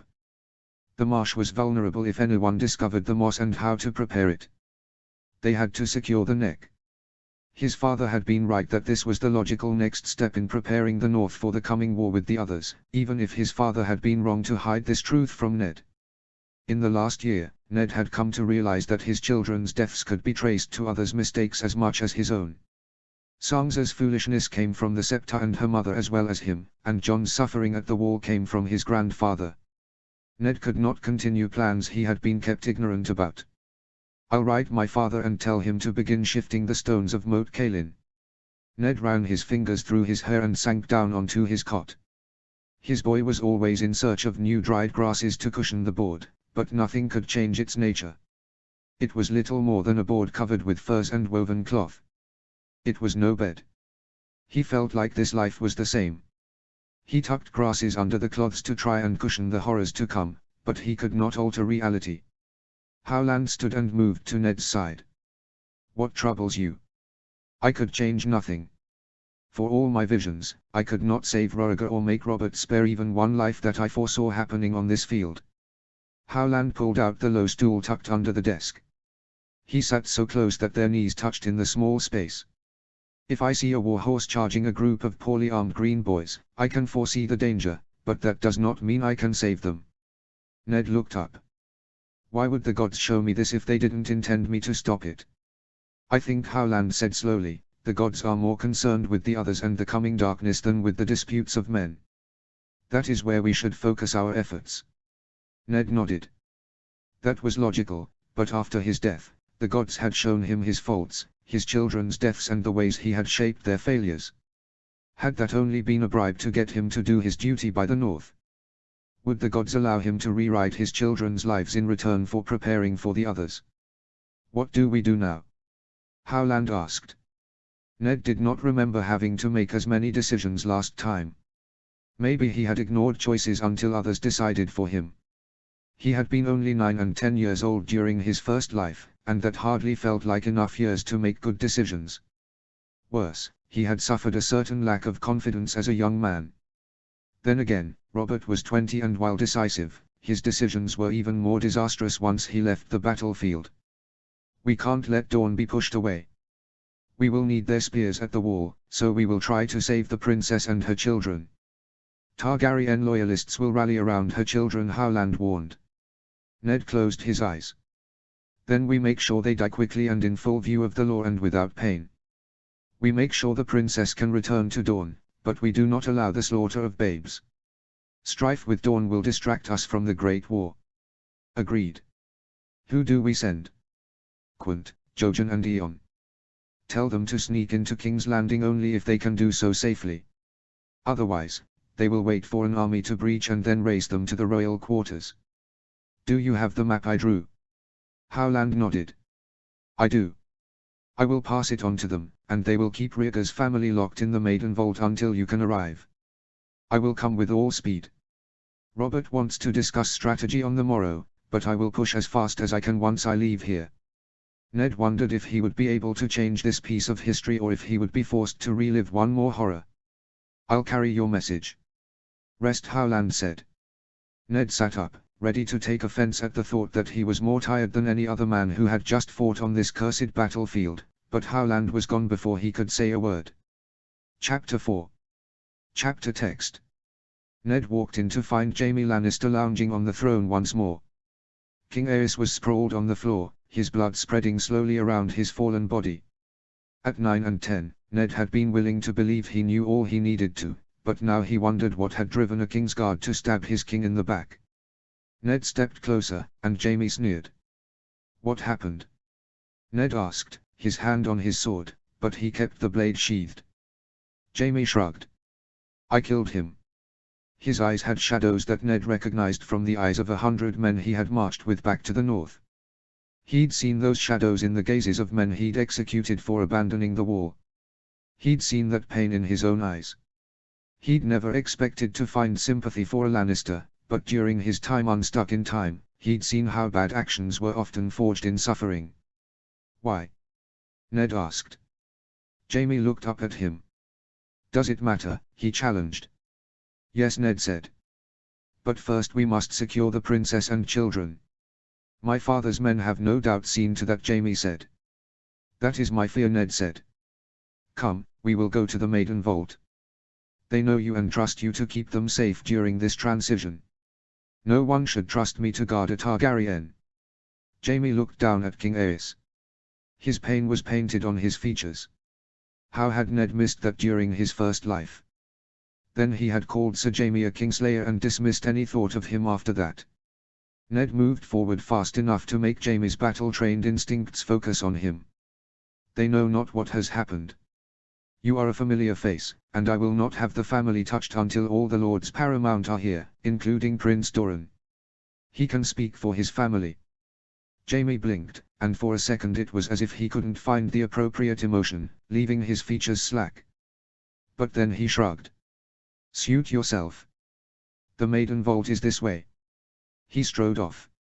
Ned wondered if Jaime was really too foolish to understand the danger Princess Elia and her children were in, but from the casual way he strolled through corridors past cowering servants, it seemed as if he did. Perhaps he was too great a fool to understand the danger, or perhaps he trusted his father to be fair. Ned had never known Tywin Lannister to care about fairness or the law or the needs of other men. He cared about his own selfish ends and nothing else. and given that he was about to have a daughter as the realm's queen, he would stop at nothing to secure the throne. They reached the maiden vault, and Jaime shouted and surged forward as he pulled out his sword. Ned hurried past the bodies of Quint, Jojen and Eon lying in an inelegant heap, limbs tangled with those of an older woman wearing the livery of a castle servant. Fury burned hot in Ned's chest, and he pulled his sword as he raced into the first great room. A man was on the ground, Jaime Lannister's sword deep in his guts. Jaime angled his blade, ripping the man nearly in half as he pulled his sword out, and then he rushed to the carpet in front of the cold fireplace. "Princess! Princess, I will get the Maester. Hold on." Princess Elia's face was battered so badly that Ned could not have identified her. Her bloody hand reached for Jaime's arm, leaving streaks of red against his white cloak. So she gasped. "Stay. Hear my last words. They'll not be your last." Jaime looked at Ned, but he could see the truth. The woman was torn badly enough that blood flowed onto the rug and spilled onto the stones. A Maester could do nothing. "They will be." Her voice was a rough whisper. "The other was the Mountain. He killed the Northmen who came to protect us. Lord Lannister. He said Lord Lannister ordered the deaths of my children and that I was simply an additional payment they took for themselves. They killed my Aegon. My beautiful Aegon." She reached toward a lump of flesh unrecognizable as a babe. Ned knew that in his last life there had been rumors that Aegon had been spirited away, but this would end those whispers. The mother identified the dead babe, even if nothing of his features remained. Elia's hand fell away from Jaime's arm and she died with nothing more than a soft breath rushing from her. Jaime gave a great cry, and in that moment, Ned knew Jaime had trusted foolishly, but he had not betrayed Prince Rhaegar's family. Jaime jumped up and looked ready to battle someone, but Ned was the only one in the room not dead. Ned kept a hand on his sword, but he did not pull it. "Peace, Sir Jaime. You need to call for the Silent Sisters. The royal family should have their bodies tended before vultures appear to pick over their bones and gawk at their pain." Jaime made a noise like a wounded pup. He was younger than Ned by a few years, and Ned knew he had not been old enough to carry the burdens the war had placed on his shoulders. Jaime looked toward the door where Northmen had died trying to protect the princess. Ned would carry the guilt of those deaths, but he had truly hoped the gods would allow the princess to live. "Rhaenys," Jaime said, and then he raced out of the room. Ned closed his eyes. Lorque was dead, but the Mountain was still out there. He had no doubt the elder Clegane was in her room. While Ned had been surprised in the future that the younger Clegane had enough honor to try to protect Sansa from the bastard Joffrey, the elder Clegane was a monster with no hint of care for any life other than his own. Ned did not want to see the tiny Princess Rhaenys stabbed by that brute. He had seen enough. This time, he headed to the prince's tower. The Lannisters were likely raiding King Aerys' chamber, but Ned knew he had very little time before they would strip the Red Keep of anything Rhaegar had once touched, and he wanted Jon to have something of his real father. He strode past weeping servants as he entered the prince's tower. The servants would, no doubt, accuse him of looting the dead, but victors often did. No soldier would deny Ned the right. He found Rhaegar's solar first. He took a seal with the Targaryen dragon and a few letters with Rhaegar's signature at the bottom, no doubt waiting for him to assign a messenger to carry them. Jon could see his father's handwriting and read words chosen by him. That was all of his father Ned would be able to give him. Tucking those under his boiled leather armor, he continued to Rhaegar's bedchamber. He found several pieces of jewelry and a well-loved book with several feathers marking favorite pages. He found an embroidered cloth with Rhaegar's initials and a silk tunic. Ned looked around, wishing he could save more. This was a poor inheritance for a son, but Ned could not claim more for Jon. Robert was just as violent and lustful for blood as Ned remembered. If he suspected Jon's parentage, he would have Jon killed. He might even kill Ned and the rest of his family if he thought Ned would hide a Targaryen child, even a bastard born on Lyanna. At the very least he would strip Ned of his titles and ship him off to the Black. Ned planned to better serve the men at the wall, but he would not do so by becoming a brother himself. With a last sigh that any changes he'd managed to make had been so insignificant, Ned headed down to meet with the Lannister commanders the way he had the first time. In his first lifetime, the meeting had been frustrating and unproductive, and the same proved true this time. Ned did not bother fighting with them into the night as he had during his last life. Robert would come in the morning, held up by a contingent of loyalists in the Crown lands. Instead, Ned sought quarters he could secure for himself and his men, claiming the Tower of the Hand since he had known it in his last life. There were far more soldiers than beds, but they had all grown used to sleeping on the ground over the past year. Sleeping on carpets and throws tossed on the ground was no hardship. The next morning Ned had at least a few hours of sleep to face the day's horrors. He remembered this day in his last life. He had argued for sending the Kingslayer to the war. Tywin Lannister had argued that his son had only lessened the unnecessary death and he should be pardoned and sent home. Robert had compromised by making them both miserable and keeping Jaime in the Kingsguard. This time Ned planned to have no opinion on Jaime Lannister. And this time he would not stand for Robert disrespecting the dead. He hoped Jaime had gotten the Silent Sisters to prepare the bodies this time. In his first lifetime, it had been months before Dorne had received the bones of their princess, and even then, no one was certain the right bones had been sent because Robert had burned all the Targaryen bodies together since, as he said, burning was traditional for dragon spawn. Kings and servants had all burned in the dragon pits. They were reaching the worst days of the war by Ned's reckoning. Ned walked into the throne room to see the same faces as before. Oberyn Martell was haunting the shadows, a study in fury. Tywin Lannister looked proud of himself and Robert looked bored. Varys was in the corner twisting his hands, and Maester Pycelle kept glancing toward Tywin. Ned had been a fool at 19 to have missed the obvious signs that Tywin Lannister owned the Grand Maester. The Blackfish stood next to Holster Tully, and dozens of bannermen for the Crown lands, Riverlands, and North crowded the room. The children's bodies were, once again, laid out in bloody cloaks. Everyone had known the end was coming, but only Martell appeared unhappy with how it ended. "Ned," Robert called. "It's over.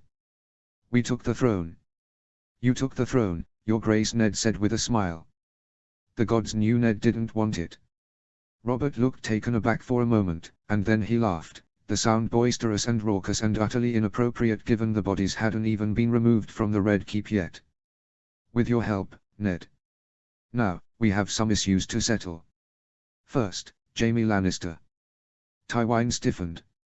The last time this happened, Jaime had strutted out to whispers of Kingslayer. This time, Ned had avoided labeling Sir Jaime and the audience watched in silence. This time Jaime looked like a man haunted. His eyes were red and his skin pale. Even his golden locks had a dullness that made him look less like his cursed sister. "You," Jaime snarled when he'd seen his father. He lunged forward, but 2 Baratheon guards caught his arms. "How could you?" Jaime screamed, spittle flying from his lips. The whole audience drew back in fear. "Quiet yourself. I'm here to argue your claim and take you home," Tywin said with a barely disguised sneer. The expression seemed to drive Jaime past the point of sanity.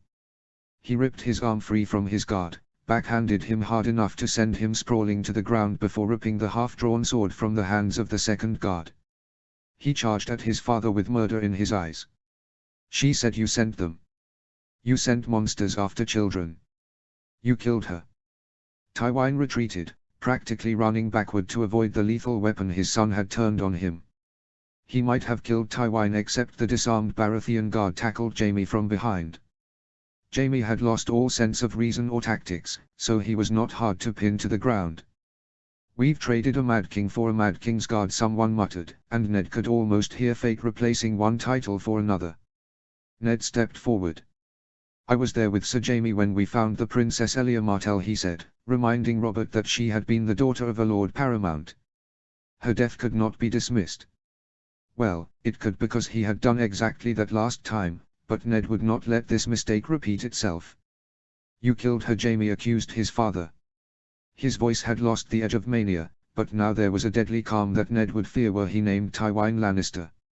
Ned spoke up since Jaime appeared more interested in plotting his father's murder.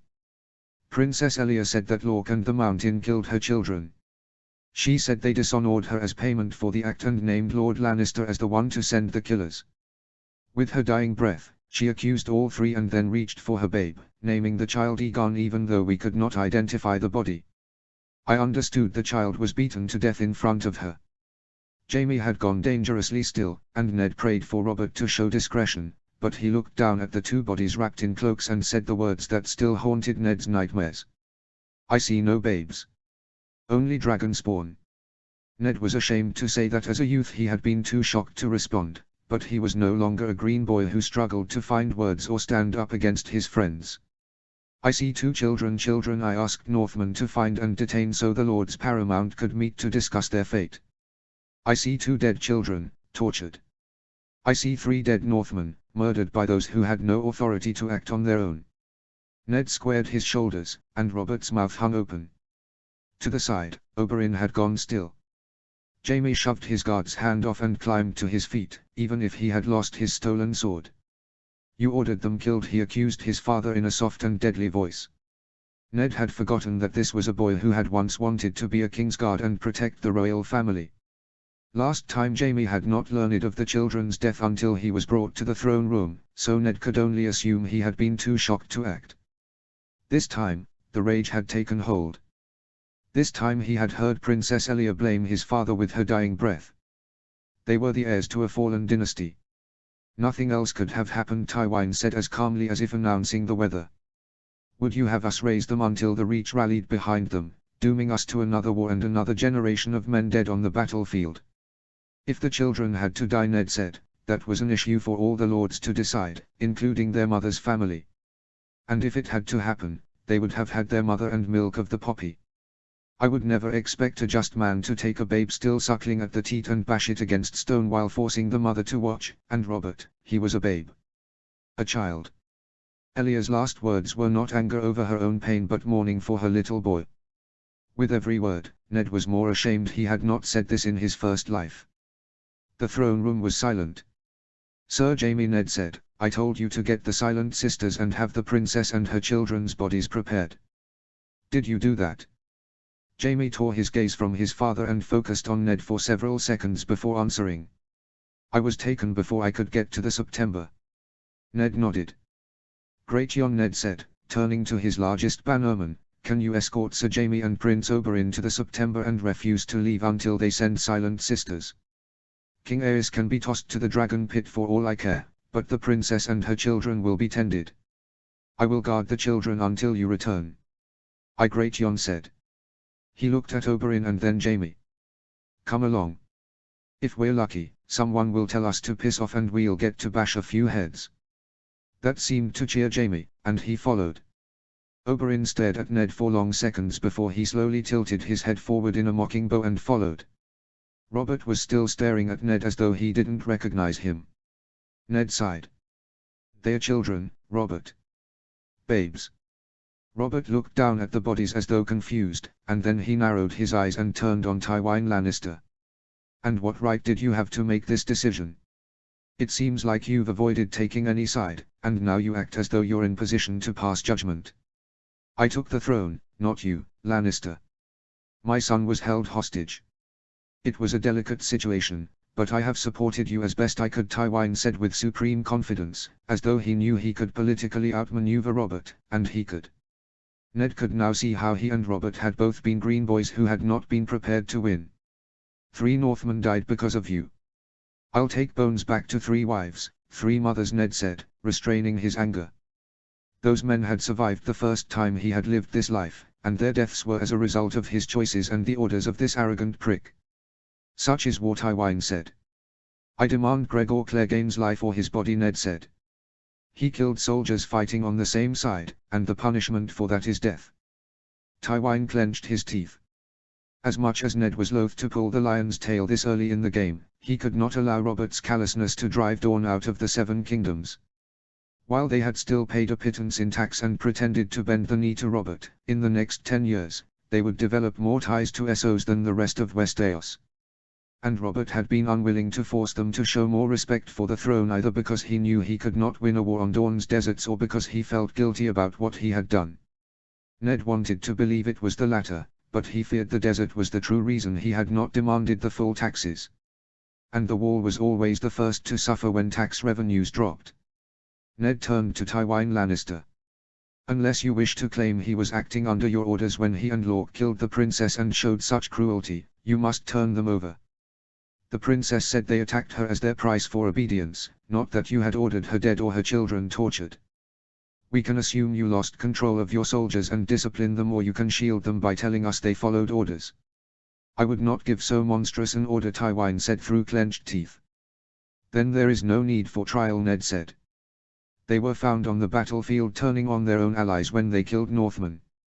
There is no defense.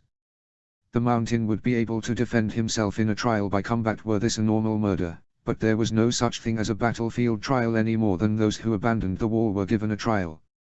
Tywine glared at Ned before turning to Robert. Your Grace.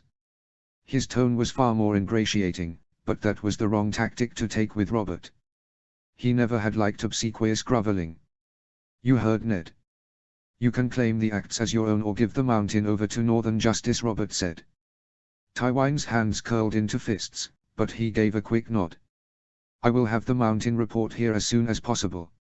In the next day or so at the longest. Good, Robert said, and then he gave one of those daring grins that made Ned dread what was going to come out of his mouth next. You can stay here with my guard until he actually shows up.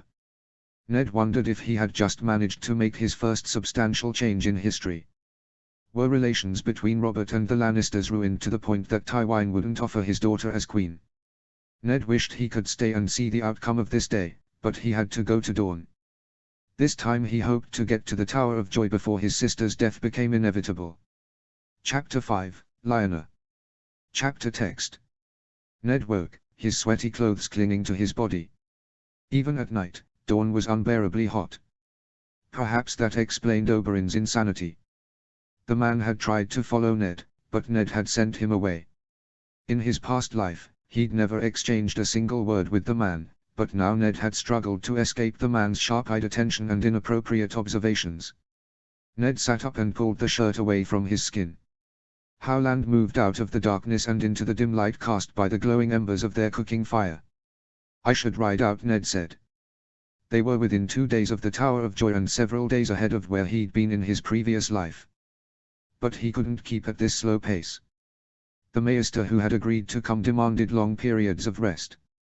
Ned had ordered William Dustin to ensure the Maester made it to the tower before the quarter moon, which would be earlier than Ned had arrived in his first life. But he could not spend another 3 or 4 days moving at a caravan's pace. Alone? Howland asked. I can ride faster. You have 3 of the greatest swords in Westeros likely waiting for you, Howland said. And I don't plan to fight them. I'm in no more danger than if I brought all of you. Howland snorted. There's that streak of stark arrogance I never thought I would see in you. Ned would have to spend the lives of all his men to fight his way past Dane, Hightower and Went, and Ned was no longer willing to pay that price, not when he knew his sister had not been kidnapped. I don't want more blood on my hands, so it's best I appear alone so as to not appear threatening. Do you believe those 3 will be threatened by one Cranogman? He asked with a laugh. Howland was the smallest man Ned had ever known, shorter than even most of those from the marshes of the Neck. They'll still outnumber us, 3 to 2, and from their point of view, they'll only count me for half a man. I believe you are the only man who could take Arthur Dayne, Ned said as he remembered his first lifetime. I would prefer to not cross swords with the Sword of Mourning, Howland said seriously. Ned considered arguing, but he knew his friend would not allow him to go alone. Wake Dustin and tell him we're riding ahead. I'll prepare the horses. They rode hard until the sun was high and then slept for a few hours before returning to the saddle and riding until the sun rose and the tower sat on the horizon. Ned's horse was breathing heavy, so he didn't kick the beast into a run, although he wished to. His sister was within his reach, and if the fates had not changed the time of Jon's arrival, then he would have days with her, days to force her to eat and relax and ease the way for Jon. In a few days the Maester should arrive, and then Jon would have the support to come into the world without taking his mother's life. Howland rode at his side, silent even though Ned had shared few details of the supposed vision that had led them to this place. He wasn't sure how to explain it, especially when he'd made so many assumptions based on the few moments he had with Lyanna before she died. Like last time, the 3 Kingsguard stood waiting for them at the base of the tower. No doubt they had been warned by the clouds of dirt and sand kicked up by their horses' feet. Ned dismounted and drew his family sword Ice, and all three of the King's Guard drew their own weapons. Ned turned to Howland and handed him his sword and the reins to his horse before he turned his back on his friend and walked towards the King's Guard unarmed. Arthur Dane stepped forward, his naked sword still at the ready. "You shall not pass," he told Ned. "Prince Roriger didn't kidnap her, did he?" Ned asked. Arthur exchanged a quick look with Went. At one point, Ned had thought he would be Arthur's good brother. In his last life, he had attacked too quickly, stung by the betrayal of having a man he trusted steal his sister. This time he knew better. "I cannot let you into the tower," Arthur said in a voice that was far more gentle now. Ned ran his fingers through his hair. "Is she pregnant?" Howland gasped. Ned had not shared that detail. However, there was no surprise on the faces of the King's Guard. If anything, Arthur looked resigned. "She got her raven out after all. Your sister is a remarkably stubborn woman." Ned laughed. The sound was half release at the thought of his sister still being alive, and half amusement that even the King's Guard struggled with his willful sister. "I do not condemn her or Prince Roriger for their mistakes, but she is my sister and I will see her." Arthur shook his head. "She has entered her isolation. It is not a time for men unless you have a Maester's chain. The Maester is coming. He should arrive in a couple of days. Longer if he insists on resting every time his backside itches," Ned said with some disgust. "William Dustin was a good man, he would drag Maester here by his ear if the man delayed too long." "You've brought a Maester." Hightower sounded angry. "She's my sister," Ned snapped. "And our charge," Arthur returned. "We've heard of the fate of Roriger's other children, and we will not allow his last child to die." "I tried to save the children," Ned said with a growl. Arthur's expression softened. "We heard as much. We know you tried to stop the violence, but we also heard you say that if the children had to die, it should have been by the milk of the poppy after all the lords had agreed. We cannot allow you to take Roriger's last child." Ned winced. In truth, he had planned to steal the children away and hide them on a ship before Robert could come to the capital, but that was a truth he would not say, not even to these men who would have called that a righteous action. "This is Lyanna's child. I would protect him with my life, and I would have protected Roriger's other children if I had reached them in time. No babe should die because of his father's choices. Ned's children certainly shouldn't have suffered and died for his mistakes. Now, I've had a dream of terrible portents, and I must speak with my sister," Ned said, but the reference to a dream did not impress the King's Guard.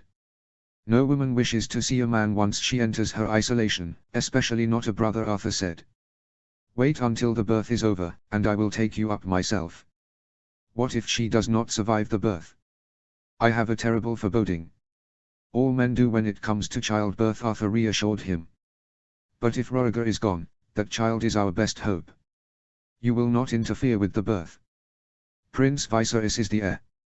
My nephew can only be legitimized by a king, and Roriger never took the throne. He died before King Aerys."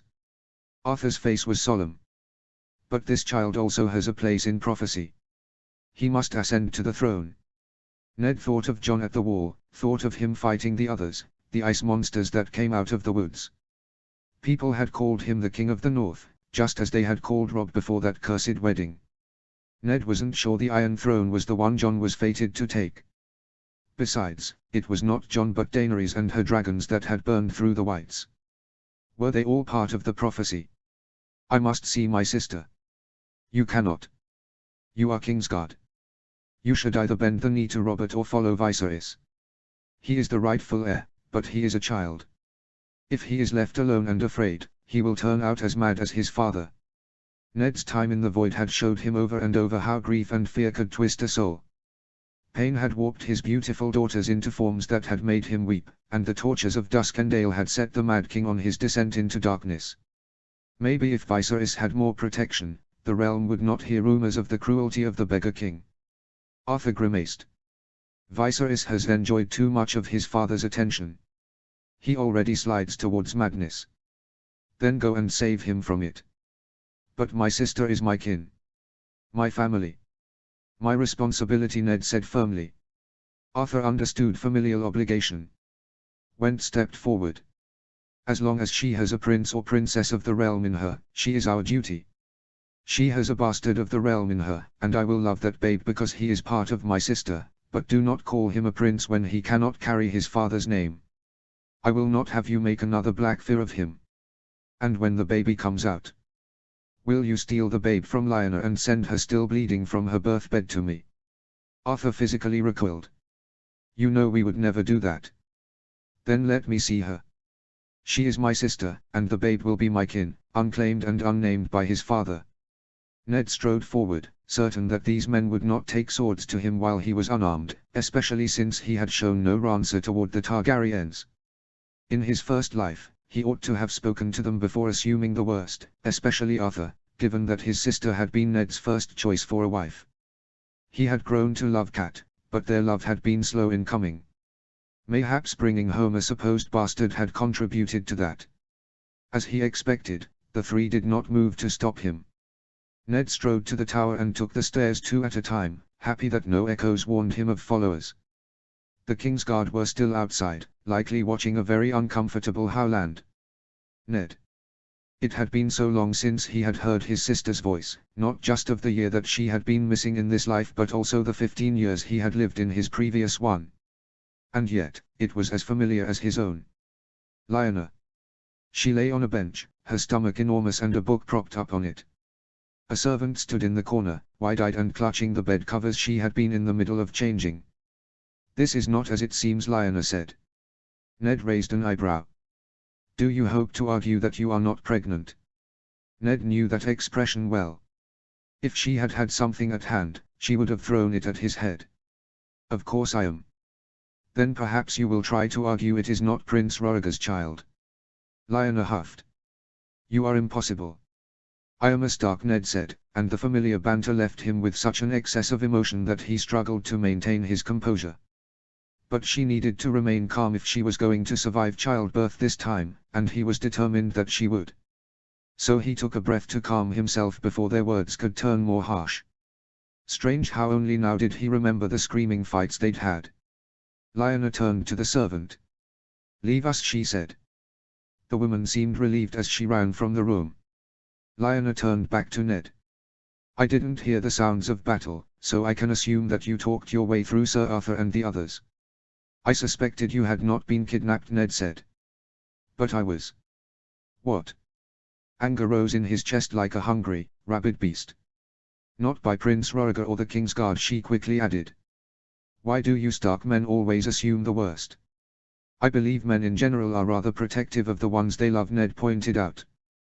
He moved closer and settled in a chair that sat next to a desk crowded with texts and scrolls. Lyanna looked tired. She should be days from labor, yet her hair was limp and her skin clammy and pale. Perhaps they should get the whole story before they make assumptions. King Aerys ordered Sir Went and a half-dozen ruffians to capture and interrogate me. Rhaegar and I had started to discuss our interest in prophecy, and the king believed we were plotting against him. Sir Went informed the prince, but not in time to stop the others. By the time the Kingsguard came, I was no maiden. Ned closed his eyes in grief.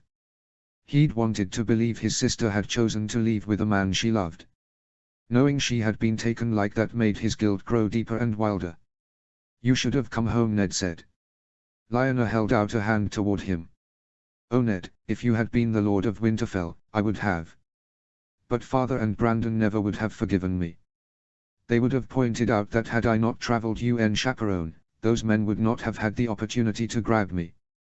They would have accused me of involving myself and men's issues by meeting with Prince Rhaegar.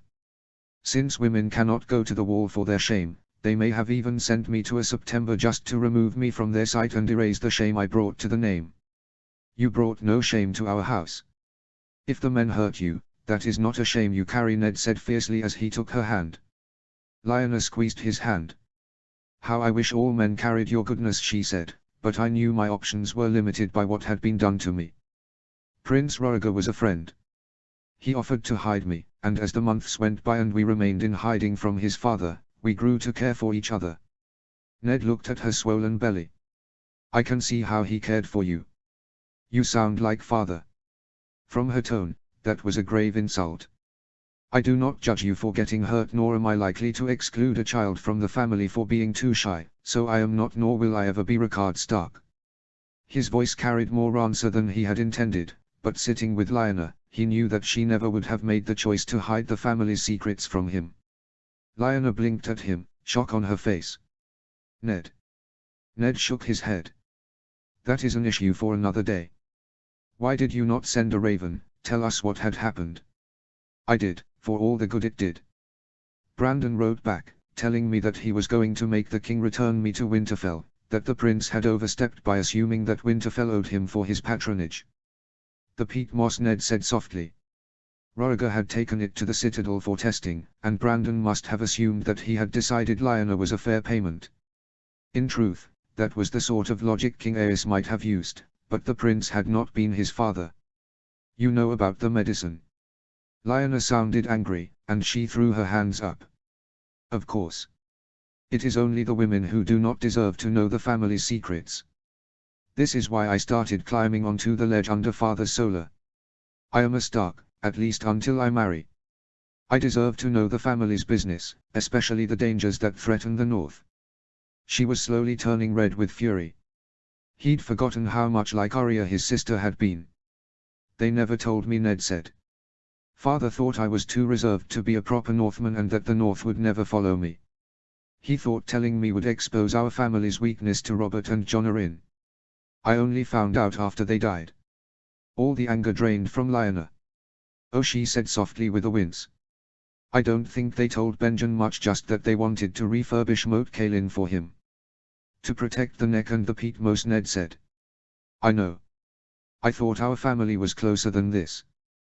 With a sigh, Lyanna pulled at a pillow before leaning back. I have a maester coming in a few days to assist with the childbirth, Ned offered. Her gaze skittered away, almost as if she felt guilty. I have papers from Princess Elia and Rhaegar. They show that she agreed to legitimize my children and placing them behind hers in the line of succession. Her daughter would be ahead of even my sons. Rhaegar signed a letter showing his intention to legitimize the child as soon as he was king and explained that we had this child because of... Her voice trailed off. Ned thought of the story Bran had told of a secret marriage that would have been impossible given that the prince had a wife. Lyanna's version made more sense, which is why Ned suspected that Bran had wanted to keep Daenerys off the throne and he had conspired with others to create a story that would make Jon the rightful heir. Ned had seen what she had done in battle and it was horrific, but much of war was. Perhaps Bran saw something even worse in her future. Either way, Ned did not approve of using Jon to achieve their ends. Why did you have this child? Ned asked, wondering what story she would tell. If she had some great love for Rhaegar, he thought she would show more signs of mourning. She huffed. You were always too practical to care for fancies or fireside stories or prophesies. Her voice grew softer with each word. Ned leaned forward. I believe quite strongly in some prophesies, he said. Her eyes found his and she studied him for a long time. Truly. I find myself plagued by dreams, Ned admitted, unpleasant dreams of a war that has not yet begun even though the enemies are gathering. Clearly that was the correct answer because Lyanna's body sagged with relief. Then you understand. Our lives are not as important as the coming darkness and bringing light into it. Are you talking about the dead rising? Pale figures with cold blue eyes and ice weapons. I am ready to take steps to strengthen the north, to bring more men above the neck and reinforce the wall. I'm hoping to build on Father's plans. Rhaegar and I spoke of prophecy. In Essos, they speak of Azor Ahai, the prince that was promised, but they say he was born several times, beating back the darkness each time. We have the story of the Long Night and the Last Hero. Before Aerys men took me, Prince Rhaegar and I were comparing different versions, and we had both reached the conclusion that all the stories were describing one enemy that had to be beaten back over and over. The others, Ned said softly. Lyanna nodded. They are one inheritor of the Bloodstone Emperor's evil blood magic. We believe he is the source of the evil that spreads like an infection that strengthens great foes to try and usher in the darkness over and over. In Essos, there were fire monsters that ate children, and one prophecy speaks of the doom of Valyria as the Bloodstone Emperor's last spell, an attempt to spread his corrupt magic out into the world so it can grow like trees sprouting from seeds. I think it's the Yellowing Scroll by the Blue Book. She reached toward the desk, but Ned caught her hand. It doesn't matter. Right now, you must rest and be strong for your child. She shook her head.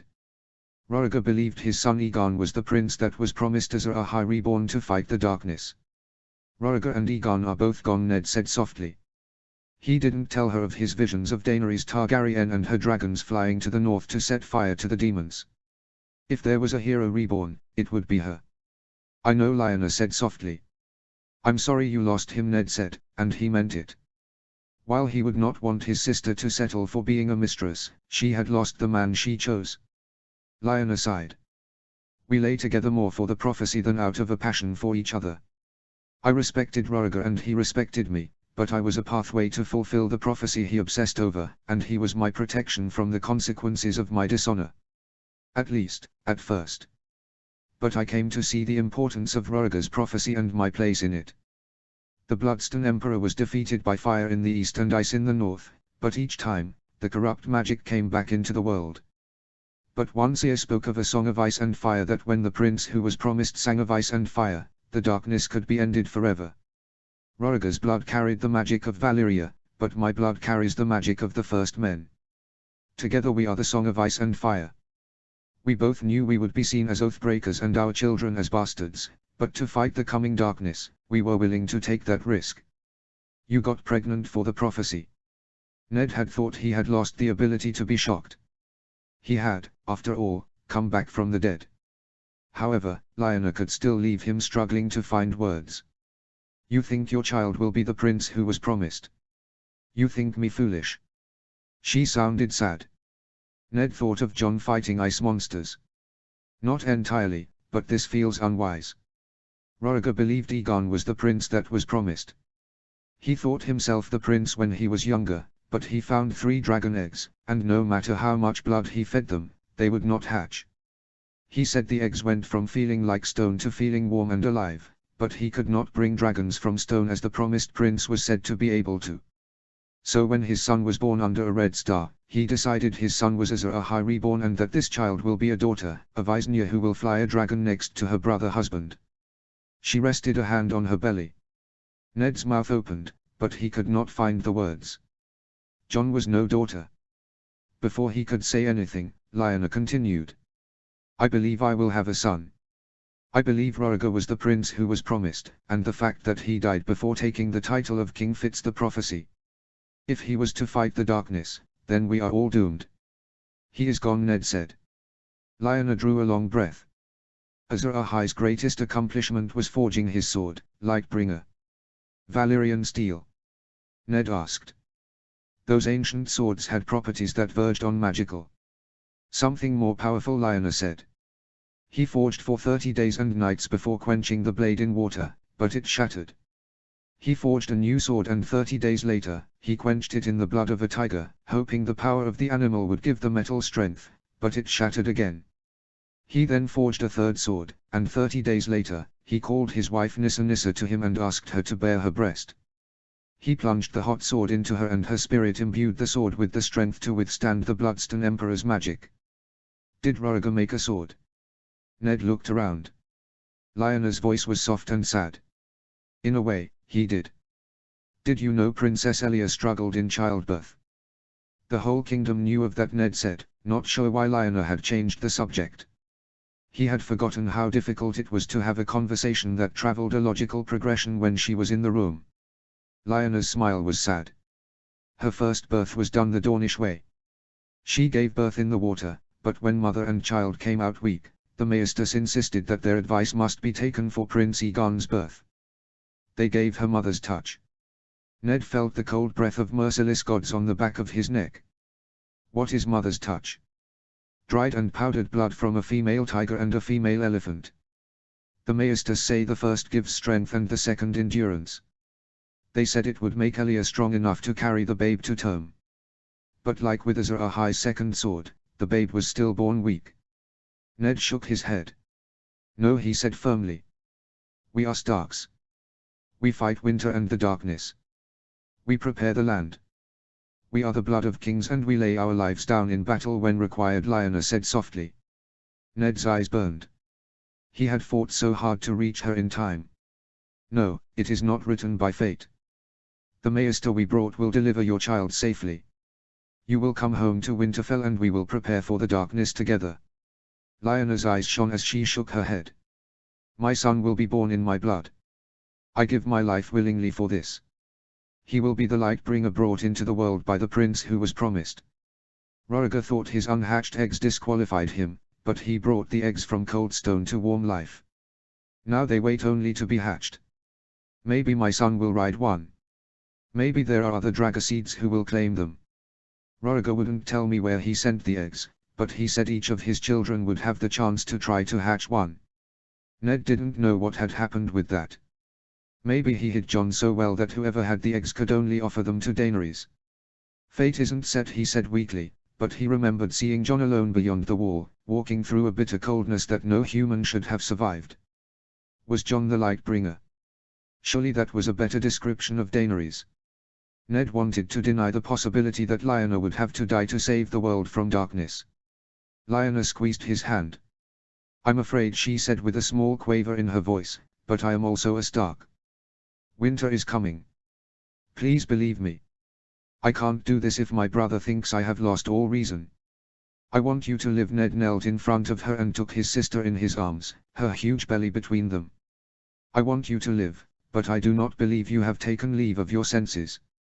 I have dreams. I see a Targaryen girl, Aerys' daughter, born after his death. She rides a huge black dragon with 2 others flying beside her, and she burns creatures of ice north of the wall. Lyanna smiled. Then Rhaegar's eggs will hatch. I trust your dream. The dragons will come from stone and my son will be the sword who will bring light and warmth, the song of ice and fire with the magic to end the battle forever. And you will be there to fight with him. You will make sure the north is strong so he has an army at his back. Lyanna rested one hand on her swollen belly and the other against the back of Ned's neck. Ned shook his head. Just as Rhaegar misinterpreted this prophecy over and over, you may be doing the same. You cannot give up. We cannot live our lives by a prophecy. Ned understood the sheer hypocrisy of what he was saying given how much he had seen of the future and how much he allowed that future to define his current decisions. But Lyanna could not die. I will not give up. I will fight with every ounce of my strength, Lyanna said. But if it is my fate to give my life for my sons, then you will respect that this is the battle I chose. Father knew of the coming darkness. He didn't tell either of us, but he knew the darkness was coming. I like to think he would respect me for choosing to fight like a Stark.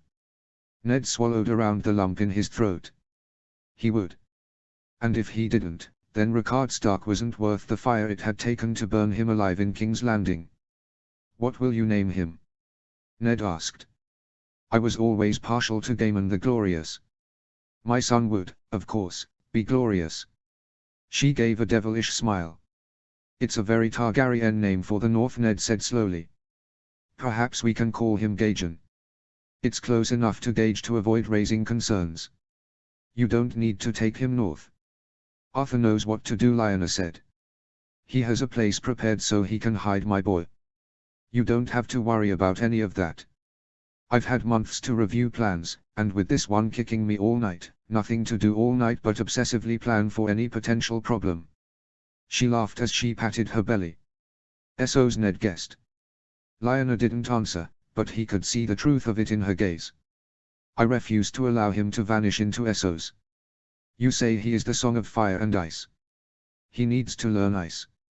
He needs to be at Winterfell. Lyanna frowned at him. Is this something you've seen in your dreams? Ned nodded. A boy with dark curls and stark grey eyes with hints of purple when he squints into the sun. I've seen him with my son Robb. I've seen him with my daughter, a girl with hair as red as her mother's. Ned swallowed before he continued. I've seen him with my littlest girl, a wild one that looks so much like you it makes my heart ache. I've seen him and my children with direwolves at their side, but if you take him to Essos, you will cripple him. Lyanna stared at him with wide eyes. Dark curls, she asked. He nodded. A long stark face and large eyes. He carries some of Rhaegar's melancholy, but he loves like you. He gives his whole heart. A tear slid down Lyanna's face. But you haven't seen me returning to Winterfell in your dreams. Ned wanted to respond, but Lyanna continued. But even if he does not have the Targaryen look, how would you explain it? Ned moved back to the chair. I'll tell everyone I fathered a bastard. It will protect him until he is ready to claim his heritage. And this time, Ned would not fail Jon. He would make sure the boy was protected and he would tell him of his parents before it was too late. Lyanna gave a half-hysterical laugh. He would learn of nothing but disdain and hatred from that Tully woman. I've heard Brandon speak of her. She is small and petty. She will hate you if you bring home a bastard. Those Southrons with their septons and their hatred for bastards are all the same. All except Dawn, which is why Rhaegar brought me here. Here being the mistress of a prince is honorable. She was right about Cat, but this time Ned would be on guard. He would know to protect Jon with far more vigilance. An expression of determination replaced the horror on Lyanna's face. You will find a way to introduce him as Benjen's bastard. In the north, a boy of 4 and 10 who has managed to father a bastard is admired. Men will be too focused on teasing Benjen for his precociousness and comparing him to Brandon to disparage my son. There are plenty of women poor enough that if you offer gold, you can buy their silence. It will be easy for you to protect my son under the guise of defending young Benjen. Why had Ned never considered that? Benjen hadn't fought in the war, but it had destroyed him despite that. Knowing that Lyanna had died and that he had played some small part by keeping her friendship with the prince secret had torn Benjen apart. He had fled to the wall to atone for what he felt had been horrible sins. But if Benjen was the one primarily responsible for raising Jon, it would give him a purpose. It would keep him from volunteering for the wall and disappearing from their family. Lyanna smiled. You can see the rightness of it, can't you? I can. Then, when my son is old enough, foster him out with a family that has no love for strangers, someone like the Dustins. Lyanna's face had a distant expression Ned was used to seeing when she plotted. It was a dangerous look. The Dustins. Why? Because if Arthur is there, no one will be any the wiser. The Dustins rarely invite people into their keep, and even if someone does visit, people in the north would not recognize Arthur's face. All he needs to do is set aside his sword. Ned was shocked. You would ask the man to give up his name, his sword, and hide in the north. Arthur gave his vows to Prince Rhaegar. He swore to teach our child everything he needs to know about fighting. Rhaegar believed Arthur would primarily be protecting a daughter and teaching her how to stand at her brother's side, but I know this is a son. My Gaejon. He will grow up learning from Arthur so he can stand against the darkness. You want him in Winterfell to learn about ice, but Arthur can teach him of fire. Ned thought about it. He imagined a Jon who was raised to be more confident and with the skills Arthur Dayne could teach him. Ned knew of the battles to come, and these changes would better arm Jon to survive them and to protect his family. It's a good plan, he said slowly. Of course it is, Lyanna said. It's mine. And people say the Starks are arrogant. They have no idea how humble we are, Ned said. Lyanna started to laugh, but it ended with a low moan. My back hurts. Don't make me laugh when my back hurts. Chapter 6, several years down the road. Chapter text. Father. Ned looked up from his stack of parchments to find Robb standing at the door to his solar. Oddly, Jon was not with them. Unlike in his first lifetime when Jon had sometimes seemed more shadow than a child, in this life he was a wild little wolf that would race after Robb and Sansa. The difference shamed Ned. It showed how damaged Jon had been in his first lifetime. Gaejon was a happier boy growing into a stronger young man. Ned might have grown into being Lord Stark, overcoming all the deficits his father had seen in him, but in his first life he had clearly never become an adequate father. He had struggled to learn the duties of a lord when he had not been raised to it. That had led him to leave all other duties to Cat, trusting that she knew best. In this lifetime, Ned had brought in a northern governess from the time Jon and Robb had started to walk. Cat loved their children, but she would not be the only voice teaching them right from wrong this time around. Ned set aside the various scrolls that listed taxes and tithes and bills for the importing of stones and payments for the exporting of wood. He focused on his children. I thought you two were in lessons. Robb inched into the solar. Jory has taken ill.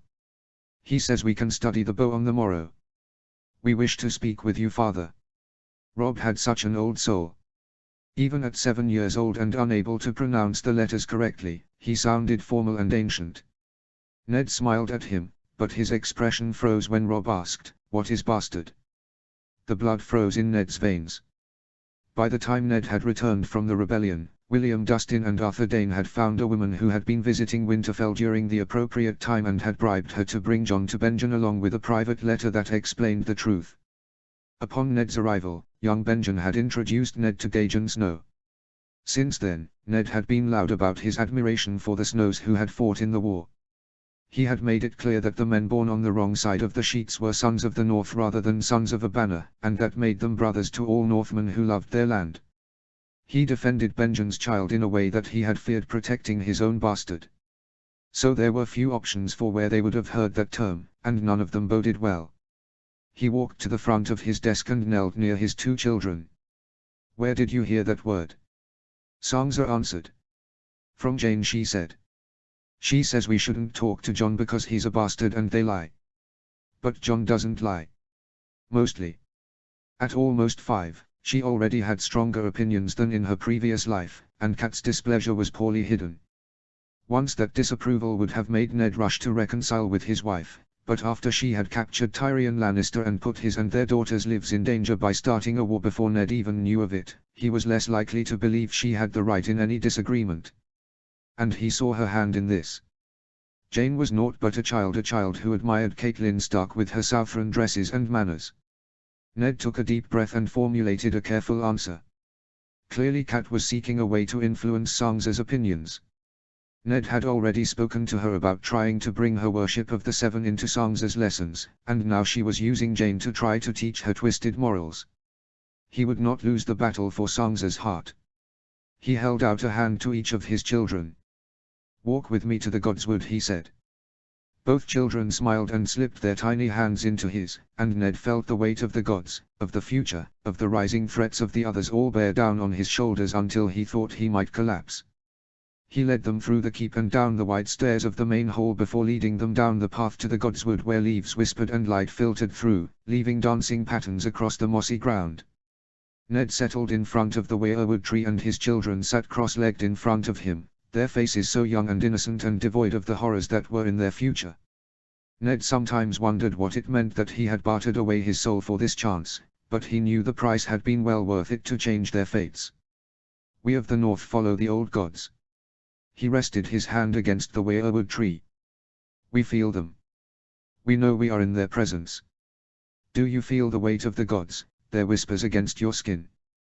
Both children nodded at him, and Ned took a moment to gather his thoughts. "What we say in front of weirwood tree must always be the truth or the gods will punish us." Both children looked more serious now. "Those in the south feared our gods. They cut down all of the trees that carried faces so they would blind our gods in the south. They would not have felt the need had they not been afraid. People strike out at what they fear, and the Southrons feared our gods because they are ancient. They are like ice, slow to move but implacable, unstoppable." Ned wasn't sure his children actually understood the words, but he trusted that his message had come through. They worship the Seven. Those gods are younger, faster to move but not as powerful. And they invite men to speak for their gods. "Is that a scepter?" Santa asked. "Mama says she wishes we had a scepter so I would learn proper." Ned leaned forward and rested his large hand on Sansa's knee. "You would not learn proper from a scepter. You would learn Southron. But because septons and scepters are people, when they speak for the gods, the fears of the people appear in their words." "What do you mean?" Rob asked, his large eyes boring into Ned.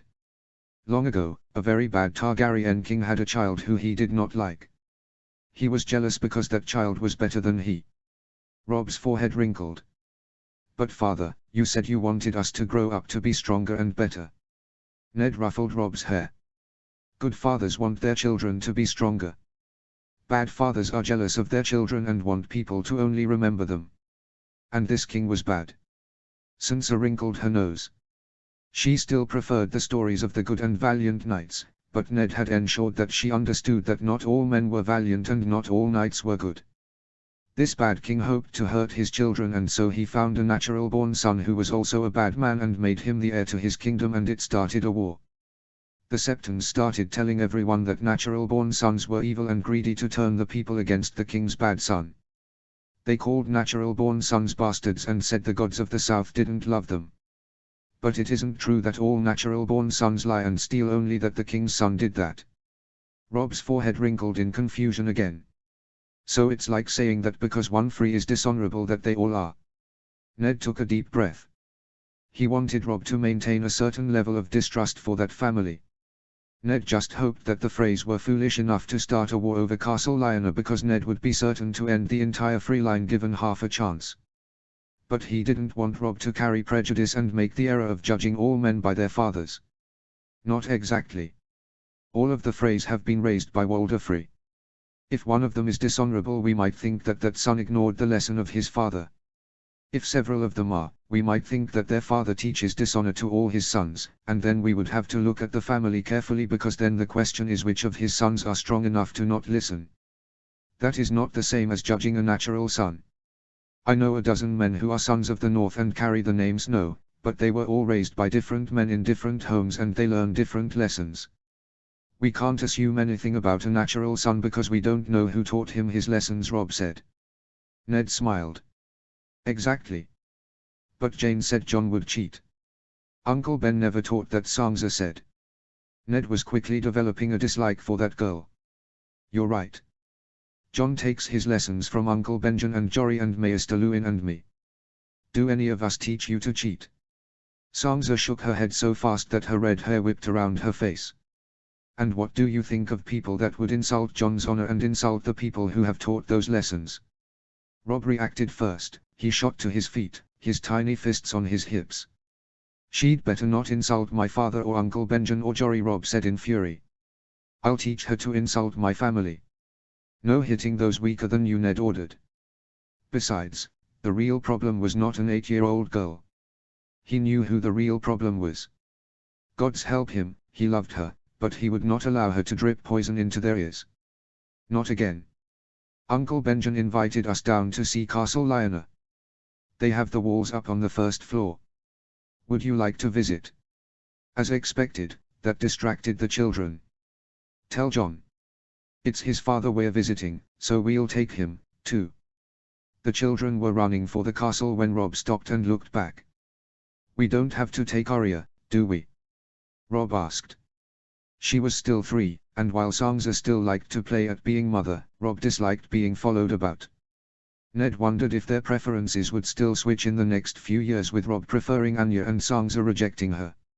Even in this life, Sansa still preferred sewing to archery and riding, although she did all fairly well for her age. If Arya was still Ned's little wolf girl, Sansa might still be horrified at her undignified younger sister. She is too young, Ned said. With a smile, Rob followed Sansa, who was already a distance down the path. Ned stood and brushed the leaves and dirt from his clothing. He would need to speak to Cat and then Vayencourt. Ned valued his steward, but he couldn't allow the man's daughter to challenge how Ned was teaching his children or insult his nephew.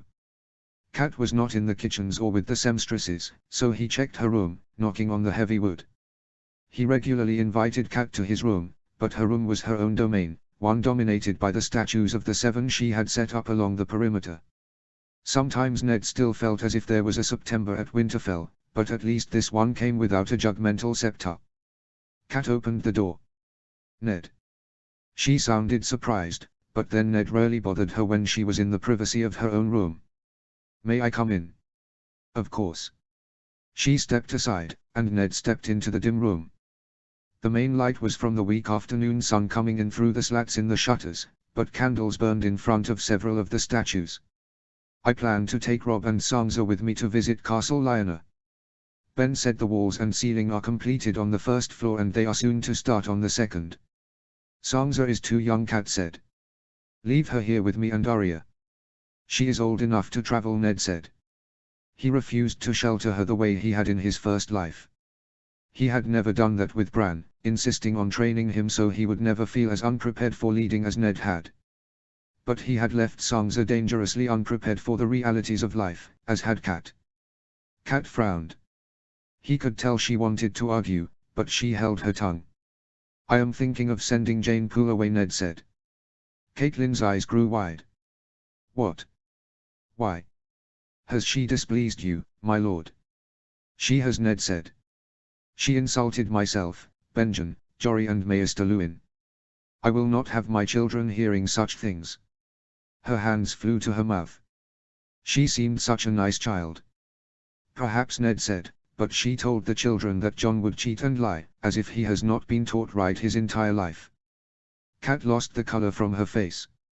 She had been much more tolerant of a Jon who was Benjen's bastard rather than his, but she was clearly still holding to her Septa's lessons too much.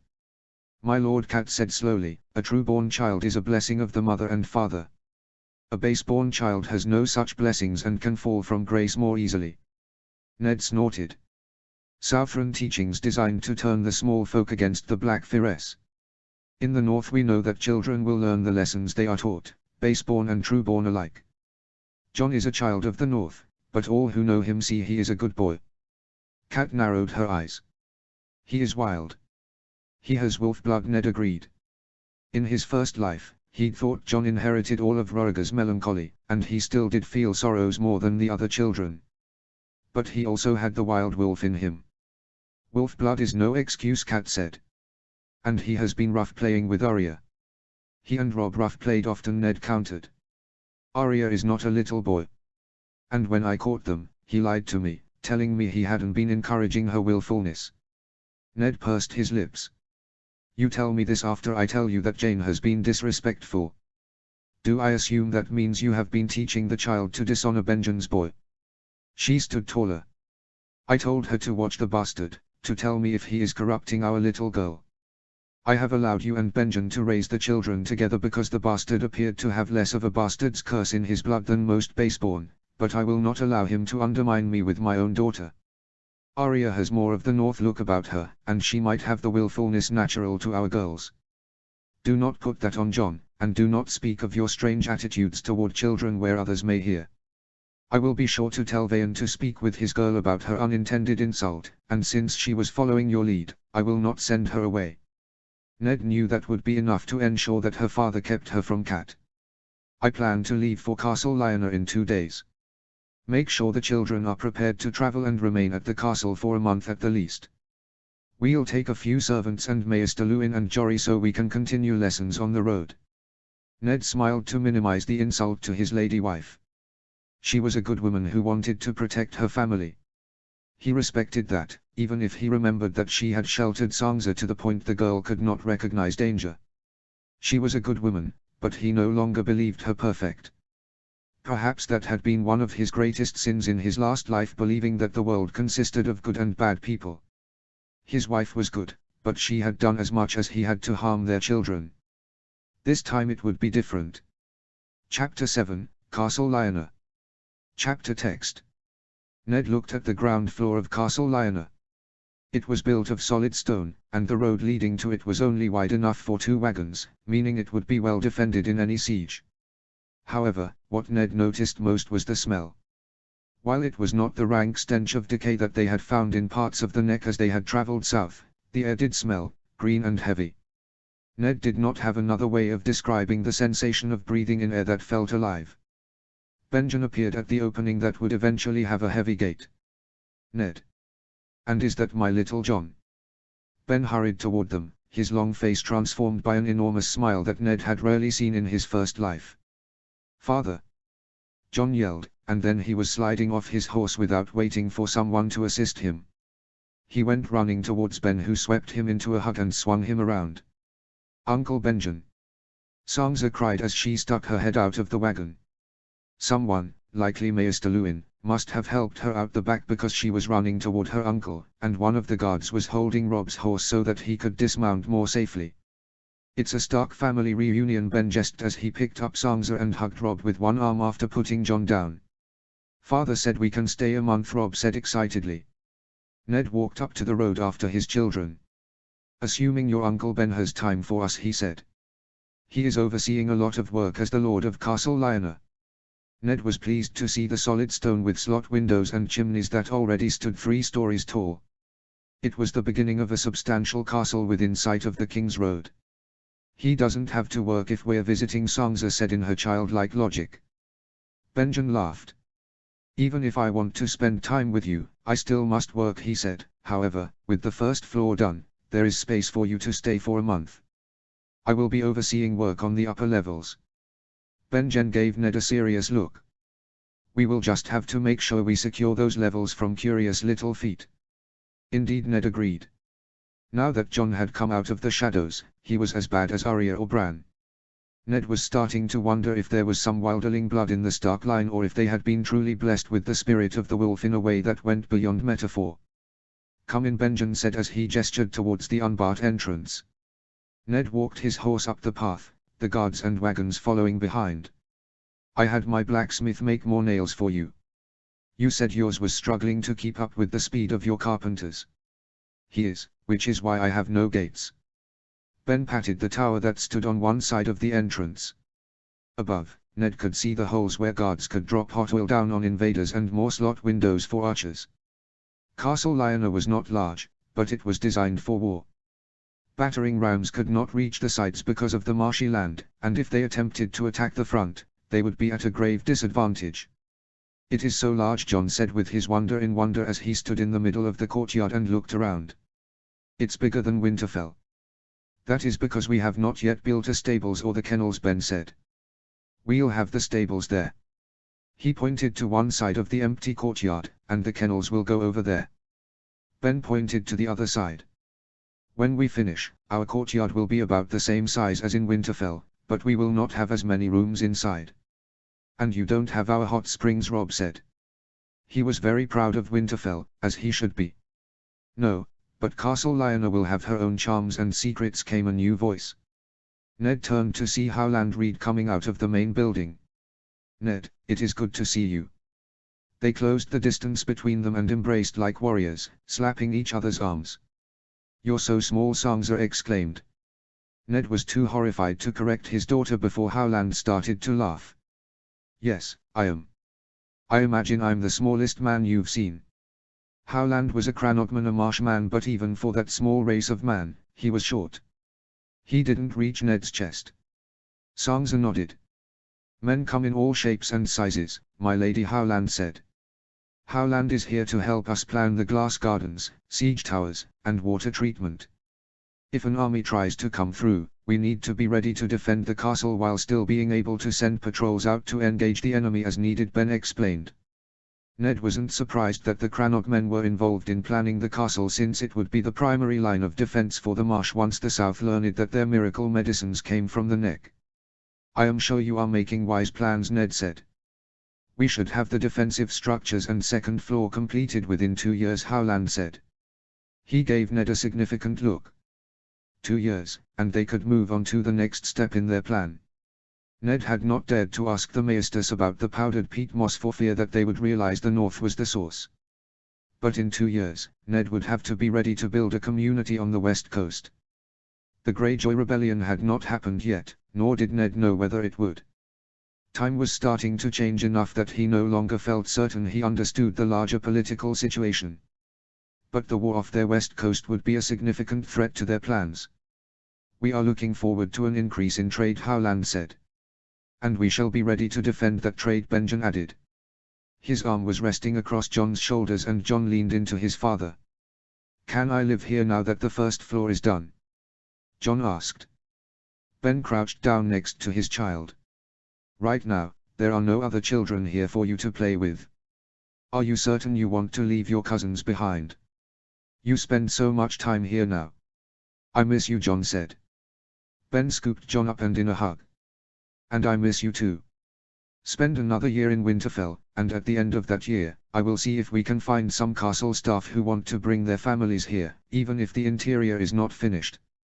A year? Jon asked, his large eyes full of hope. Ned feared their hope to foster him at the Dustins was ruined. Benjen had been forced to practically move to the unfinished castle because of the god's cursed phrase riding up to protest the placement of every stone and challenge the border between the northernmost Riverland settlement and this new southernmost castle of the north. But even the phrase knew better than to argue with the Stark when the Starks were friends of the king. Ned disliked the feeling that he was manipulating others, but he'd worked harder to remain in contact with King Robert because he needed his friend's support for what he must do. 1 year and we will have you stay here for an extended time to see whether you prefer Castle Lionel or Winterfell, and there is no shame in wanting to stay in Winterfell. Benjen smiled at his son with such affection that Ned had to smile at the sight. A boy should be with his father, a low voice said. Ned was so shocked he could not form words as he watched a clean-shaven Arthur Dayne appear. The man had even shaven off his hair, leaving only his dark eyebrows. That combined with the long, vertical scar the length of his cheek and touching the outside corner of his left eye left him unrecognizable. Besides, the boy is old enough to start training properly. He studied Jon with something that approached hunger. He hadn't seen Jon for 6 years, not since he'd carried Jon north to maintain the mummery that Jon was Benjen's child. Jory took offense to Arthur's words. I've been training both Jon and young Lord Robb. They are both advanced for their age. Arthur Dayne looked unimpressed. Ned, Jory, may I introduce Dane Arden, Benjen said. His face didn't reveal anything of the truth. Ned feared this scheme had turned his little brother into an impressive liar. Arthur nodded his head at them. Well met. Arden is my master at arms. He is from Essos, and he is quite the exceptional swordsman. I plan to offer northern houses the chance to train with him. I thought for a certain fee I could invite a unit down to spend a few months refining their skills. While our town has been growing in popularity and producing more and more crops, it is not wealthy in gold, nor does it provide a good tax income. A wise scheme, Ned said, caught off guard by their decision to change the plan. Arthur Dayne had been at the Dustins for 6 years, and William was most pleased with how disciplined his men had become in the time. However, having Arthur Dayne train for any house of the north who wished to spend the coin was dangerous. Some of those men might remember the famed Sword of Morning, and his disguise would not prevent a clever man from reaching correct conclusions. Ned had no doubt exactly what Robert's reaction would be if he found out Arthur Dayne or Orige's son had survived the rebellion. This time, Ned had condemned Robert for his callous treatment of Elia Martell's children and their deaths, but that did not make Robert any less hateful toward anything he thought touched by Targaryens. Given that his own grandmother had been one, his hatred felt unnatural, but Ned had ceased to worry himself over the ways in which history appeared determined to repeat itself. Howland gave Ned an odd look as though he could hear Ned's thoughts. The main solar will be on the 2nd floor, but Benjen has put in a ladies' solar on the 1st. Perhaps we can go and discuss trade and taxes, he offered. We should, Ned said. He had brought Elise Mormont to mind the children, and he turned to her.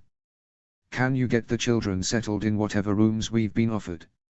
Of course, my lord. She held out her hands to the children, but only Sansa took one. The boys were getting of an age that they liked to pretend that they were grown. It pained Ned to see them rushing toward an adulthood that, in his first life, had offered them nothing but suffering. After watching his people dismount and tend to the wagons, Ned followed Howland, Benjen, and Arthur Dayne through the corridors to the center of the main keep behind what would be the Great Hall. The walls had small carvings hidden among the stones. Ned saw a lizard lion carved into one stone and a musk turtle on another, but it was the rose that made him stop and trace the carved ridges with his fingertips. He hoped Lyanna approved of this new life he'd given Jon. Pulling himself from the memories of his sister's last days, Ned strode into the solar. The room was windowless and the door unnaturally heavy. Is this what you call a lady's solar? Ned asked. Benjen snorted. There will never be a lady as long as I am Lord of Castle Lyanna.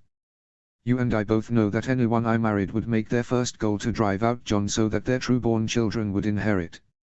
True enough, Ned admitted. In his first life, Ned had been very firm with Cat in the beginning because she had wanted to do the same. She'd gone as far as to find a woman in Wintertown who agreed to take Jon in when she had believed he was Ned's bastard. This is more of a solar to plot rebellion and treachery, Arthur Dayne said. He sat in one of the chairs and leaned back looking supremely confident. There will be no rebellion, and if you train men of the north, someone will recognize you, Ned said. Arthur snorted and ran a finger down his scarred face. I gave myself this because I found that once a man has a scar on his face, people look at little else. Besides, anyone who might have seen me at King's Landing would have seen me in the armor of Kingsguard. Dressed as a Northman, I am indistinguishable from the rest of you. He smiled at his own joke. Arthur could change much about his features, but he could not change the warm tone of his skin that marked him as being from Dorne, or as he now claimed, from Essos. "We need to prepare the north," Howland said. "This allows us to have the best swordsmen in the land train as many of our people as possible. I'll teach them melee strategies, not the tournament frippery that so many southern knights want to learn." "It's dangerous," Ned said. "So is inaction," Benjen answered. He settled in behind the heavy desk and gestured for Ned to take one of the other chairs. With an aggravated sigh, Ned did so. Clearly the rest of them had conspired against him to get their way, and Ned knew when he had lost a battle. "Do your visions or Roriger's prophecies give us any indication of how long we have?" Arthur asked. Ned knew he was being churlish, but he did not want to answer Arthur's questions. "You know more than I of Roriger's prophecies of the prince who was promised. You took much of his library. I assumed you had been reading those tomes since we left Dorne," Arthur said dryly. Ned was a lord and a well-respected one. He didn't have the coin to assist his bannerman as much as in his last lifetime, but Ned traveled the north and spoke to each lord. He settled disputes and ruled as fairly as he could, but Arthur Dayne had the ability to make him feel like a green boy who had just stepped onto the training grounds. Most of the books are little more than fairy tales, and none of them give any time frame. Several times it talks about a red star. There was a red star over King's Landing when Roriger's son was born, but there have also been 2 red stars since we brought Jon to the north. I do not find anything that would give us a time frame in prophecy. "Then what about your visions?" Howland asked. Ned frowned. This was a more difficult matter. "My dreams are not to be relied on. I dreamed that Robert's first child was a boy with yellow hair and green eyes and a nature that made me wonder if King Aerys had returned from the grave to sire the boy. He was as cruel and irrational in his youth as Aerys after Duskendale. And yet, I hear Robert's first child is a dark-haired girl, a lovely princess who all men speak of with praises." "True," then said, "but I hear his second child is a blonde, green-eyed boy who looks just like his mother," Arthur said, making Ned wonder if he still had friends in the Red Keep. "Is he named Joffrey?" Ned asked. If so, he was willing to hold a grudge, although he would stay his hand until he saw whether the boy was as flawed as the first Joffrey. If he was, Ned would use his influence with Robert to get the boy away from his cursed mother and into a fosterage with a more appropriate guardian. Ned knew the sadistic boy king who had killed him had been a product of Cersei and Robert's parenting, but he would not lose that monster on the kingdom again. Arthur said, his sharp gaze trapping Ned, but Ned kept all emotion from his face. "Perhaps, your visions are true, but not in a form that lends to easy interpretation," Howland suggested. "My boy also has green dreams, and it is often like that. He sees moments out of context." Ned shook his head. "No, in my visions, the blonde boy is definitely the eldest and none of Robert's children had dark hair." "Given Baratheon coloring, that is unexpected," Benjen said. Ned stared at his brother, his expression blank. Benjen stared back for a moment before he swallowed and his eyes grew wider. Were the children not Robert's? This was the path Ned had walked down last time, the one that led to his death and the near destruction of his family in their home. They could not pull the tail of the Lannister lion, not even if Cersei had returned to bedding her own kin. Ned did not believe it was her twin brother this time, as Jaime had vanished years ago, and if he had visited the Red Keep, that would be gossip that could not be contained. But as much as Ned disliked playing the Game of Thrones and conspiring to move in shadows, he must for his family. "I do not see into the hearts or minds of people in my visions," Ned said. "I can only say that none of his children had dark hair, so a dark-haired princess means that my visions are not accurate. Or that the visions will change as fates shift," Howland said. "That happens with my son as well. The gods do not send us visions if there is no way to change what happens in them. A vision is a warning, a god's willingness to let us look through their eyes for one moment so that they may show us a path. Perhaps your condemnation of Robert's callousness with the Targaryen children has led to him making different choices with his own children. Perhaps it is as simple as Cersei conceiving on a different day. But if you have something that can give us an indication of time, we would be better prepared for what is coming." Ned rubbed the spot between his eyes. "I saw Jon," he said slowly. "He was north of the wall trying to get wildlings through as the others attacked. He looked battle-weary, but I could not say whether he was 25 or 40. I only know that he had lost the roundness of face and the thinness of beard that most men have until they have left childhood well behind them. And I saw hardness to him that made me wish I had given him more preparation. Thinking of the horrors of his children's lives the first time around still pained Ned, and while John was his nephew and not his son this time, Ned still counted him among his children, as did most northern lords. Oh, they believed that Benjen had laid with the travelling bard's daughter and fathered a bastard, but he'd been so young that no one had been surprised when Ned had acted as a father as much as an uncle. Even Kat had seen his devotion to John as a sign of Ned's good nature, at least until she decided to blame Arya's wildness on the boy. Which is why we are preparing him and the North as best we can now, Arthur said. Ned turned on the man. And by exposing yourself as the swordsman you are, you could be putting all of us in danger with Robert. His hatred of Targaryens is as virulent as ever, Ned said.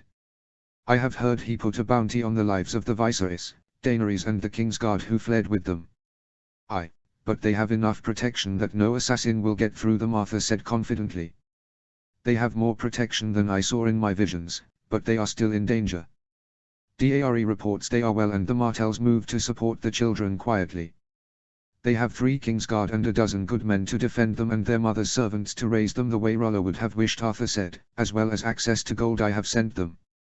Wend knows that if all their defences fail, they are to bring the children to me. That was not a comfort to Ned. If Robert heard of Targaryens in the north, he would march every able-bodied man to the neck and set fire to the north. And if Daenerys was in Westeros and not Essos, how would she get her dragon eggs? Those dragons had been fearsome weapons against the dead, but Ned and Arthur had never discovered their location of the wakened dragon eggs. The children are not our discussion right now. What if there was a way to train the North and perhaps even men of the Riverlands without revealing my skill? Arthur said. To train men you must reveal your skill, Ned said. Men did not trust a master at arms who would not spar with them, but the moment Arthur raised a sword or taught them formations and strategies, the danger of his being exposed increased exponentially. What if there was another who we could present as the master at arms, leaving me to play the part of the assistant carrying out the master's suggestions? This master of arms would still have to prove his mettle. Trying to have him claim your strategies and training regimen will not work if he is not able to stand in the training yard and win when he spars against the recruits. Oh, he will win, and no one will be surprised he can beat any Northman in single combat and beat most of them in groups of 2 and 3. And who would this miracle swordsman be? Ned asked. He had an unpleasant feeling he knew, but he could not imagine how Arthur would have made contact with him. Someone who came north seeking an audience with you, but when I heard he had crossed to the neck and was traveling north, I rode south to meet him. He's been with me for 3 years now, and I trust him with my life. More to the point, I trust him with John's life. Ned worked to contain his fury. Does this person have a name, one I might know? Jaime Lannister, Arthur said. Ned could not form words. Lannister had vanished after being released from the Kingsguard.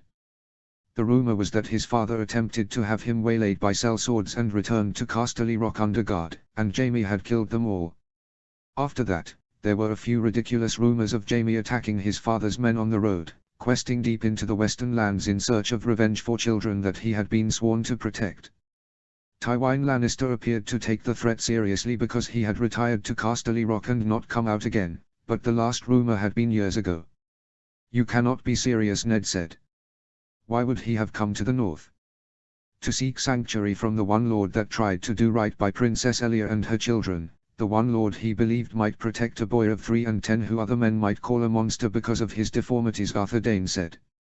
He might have gone to Dorne, but they are still divided on the issue of Lannisters given that Tywin ordered the deaths of their kin. Had Jaime been able to kill his father, they would have taken him in, but the boy could not make himself a kinslayer, so he took his minor brother and fled north. The dwarf has the mind of a maester, and the language of a pirate despite being only 10 and 6 now. You never told me, Ned said in an accusatory voice. Jaime Lannister and the Imp of Casterly Rock had lived in the north for 3 years without Ned knowing. He prided himself for speaking to each of his lords, but William Dustin had never told him he had the missing Lannister boys in his home. I did not want the old lion growing interested in the north, so I hid them. But we are stronger now and Tyrion is 10 and 6, a man able to make his own choices. Besides, your king friend will defend your right to hire a training master for your bannermen. The tone in which Arthur said king friend made those words sound like the worst sort of profanity. Ned had seen so many visions of Jaime both for good and ill. He knew the man had fought against Robb, and now he would potentially train him. However, he had also seen a world-weary and one-handed Jaime fighting the dead at Jon's side, never retreating in the face of overwhelming odds. He had fucked his sister in one lifetime, but in this one he had publicly condemned his father and apparently stolen away his deformed younger brother to get him away from the poisonous plots of Tywin Lannister. You want us to publicly acknowledge that the Lannister heirs are here? Even if Tywin cannot march an army to our borders for fear of angering Robert, he will act. This is dangerous, Ned warned. So is procrastination and inaction, Arthur said. In a year when Jon moves here, so will I.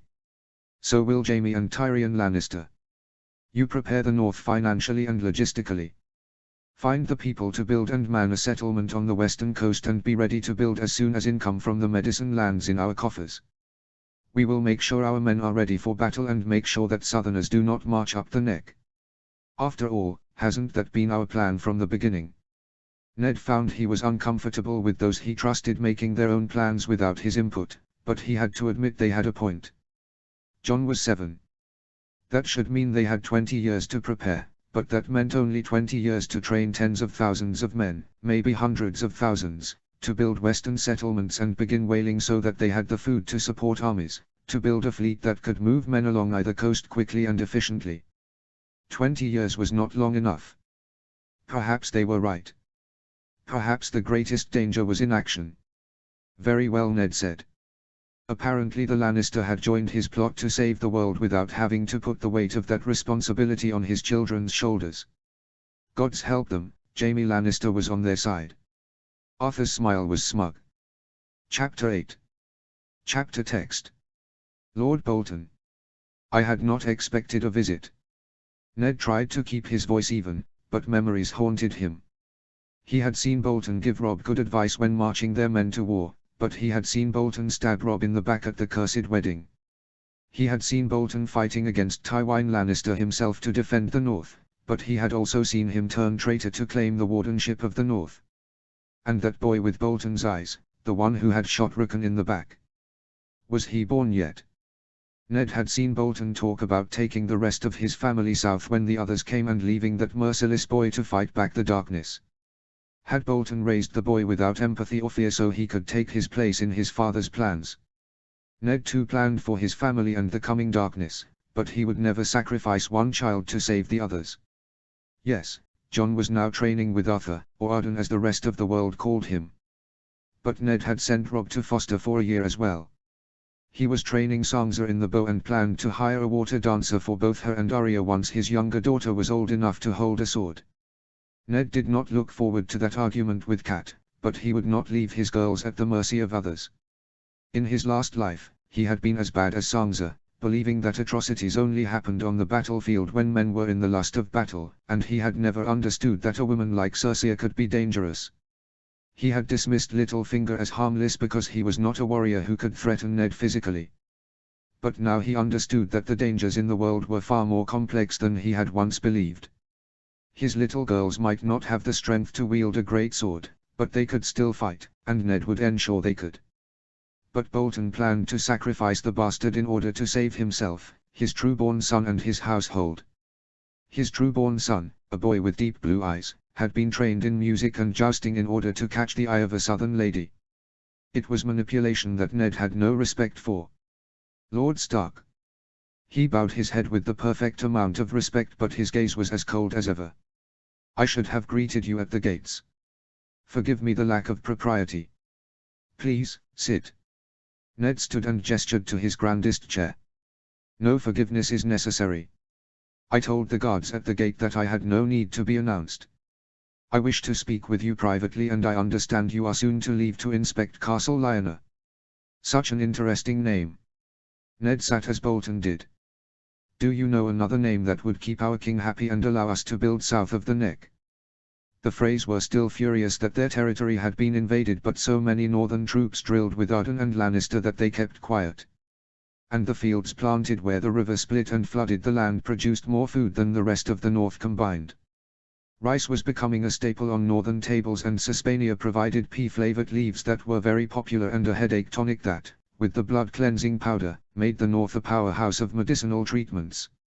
Ned was careful to claim that the powder was rare and could only be harvested by Crannog men who knew where to find the elusive flower, so no one had yet tried invading the neck to find the source of the powder, which was worth its weight in gold. And unlike the gold in the Lannister mines, peat moss renewed itself. Roose Bolton settled into the chair and studied Ned with those uncanny pale eyes. "Are we concerned with keeping the king happy?" Ned leaned back. "There are rumbles, questions about why the North, which is the poorest of all the regions and which has paid less in taxes in the past because of our poverty, suddenly has the money to build a castle." Bolton raised an eyebrow. "And what have you told His Grace the King?" "That my family has been saving for generations to restore the moat. The opportunity to dedicate a new castle to Lionel is my only contribution to my family's long-term plan for the North." "Then there is truly no need to keep the king happy." "I certainly would not want the king looking too closely at the coastline of your territory, Lord Bolton." Ned offered a small smile. He had sent men to quietly watch Bolton land, and the dock for Essos traders was still there and had been expanded. It was in such a narrow inlet that a captain would sail past unless he knew where to find it, not that many traders sailed this far north. However, Ned suspected Bolton was still doing a fair trade in northern goods, and not paying the taxes to either Winterfell or the Crown. Lord Bolton stilled. "I was not certain you were aware of your family's plans. You had been away since your 8th name day and did not return until you raised the banners to avenge your father's death." Ned didn't correct him. His father had sent him away before any celebration for that name day. "When the snows fall and the white winds blow, the lone wolf dies but the pack survives," he quoted his father. His father had left Ned out of the pack, and it had nearly destroyed the Starks. Ned had been just and fair and strong as a leader ought to be, but he had been so inadequately prepared to play the Game of Thrones that was the basic sustenance of the great houses that he had failed. He hadn't known to argue about the tax rates or ask to divert the fees into projects on his own lands. He certainly had never been trained to lie, a skill his father and brother possessed. His father had failed, and only the intervention of the old gods had unwound that fate. "And will this plan of yours benefit the entire North?" Bolton asked. "It will," Ned said confidently. "And yet you build a castle that benefits only Lord Reed and the new Lord Benjen Stark, whose heir is a bastard. Will you legitimize the boy, or will a bannerman be appointed to Castle Lionel after your brother's passing?" Ned ground his teeth. "Jon is a natural son of the North. There is no shame in that, and I feel no need to change his name." Bolton pursed his lips. "So he shall become Lord Snow, and what shall my children gain from this arrangement?" In his first life, Ned had never had a serious conversation with Roose Bolton. Bolton made veiled comments and mysterious allusions that Ned had never understood, but in his vision he had seen his father comment that if anyone else saw the coming threat, it would be the Boltons, who also had the blood of kings in their veins. Ned leaned forward and rested his elbow on the desk. "You gain a stronger North, and a stronger wall. Once, going to the wall was an honor for the sons of the North, and if we had enough population, it could be again." Lord Bolton was utterly still, his gaze locked on Ned. Long seconds ticked past before Lord Bolton slowly leaned back like some great predator considering its prey, but Ned was no prey. In both his first life and in this one he had a reputation as both a fair and ruthless leader. "I did not realize you were so concerned about wildlings, Lord Stark." Ned held Bolton's gaze. "Many things concern me, Lord Bolton. But to continue our conversation, I hope that eventually you will benefit from trade." Bolton finally looked away, his gaze studying Ned Solar before it settled on the map of the North. He wondered whether Bolton recognized the two small dots in the western mountains. Ned never had, but Ned had come to the conclusion that he had not been the most observant warden of the North. "You promised me trade. Does that mean that Lord Marndaly has lost your favor?" "I believe he has trade enough to keep his docks full, and he may not want the kind of trade you could offer. After all, I imagine whalebone would be a profitable trade, but from what I understand, the bones are so large that a city could not accommodate them. For that, the North would need a trading dock with an excess of open land to lay the bones out to dry and allow traders to come and choose from them. As much as Ned didn't trust Lord Bolton or like him, he needed the Lord on his side. This was the Game of Thrones as it was played by great houses. As much as Ned wanted to give all the benefits of his investments to men he trusted, he must use them to bind those who didn't trust to his service. In his last life, had convinced himself that being an honorable man and upholding his duty was enough to endear him to all men. Jon Arryn had taught him of honor but not of practicalities. Bolton was silent for a long time before saying in a near whisper. "You speak of whalebone, yet you build to the south. One builds a fortress one stone at a time, one floor at a time. And how many generations will it be before my kin sees profit?" In another lifetime, Ned would have bridled at having someone demand answers of him, but now he understood that they were under a time limit.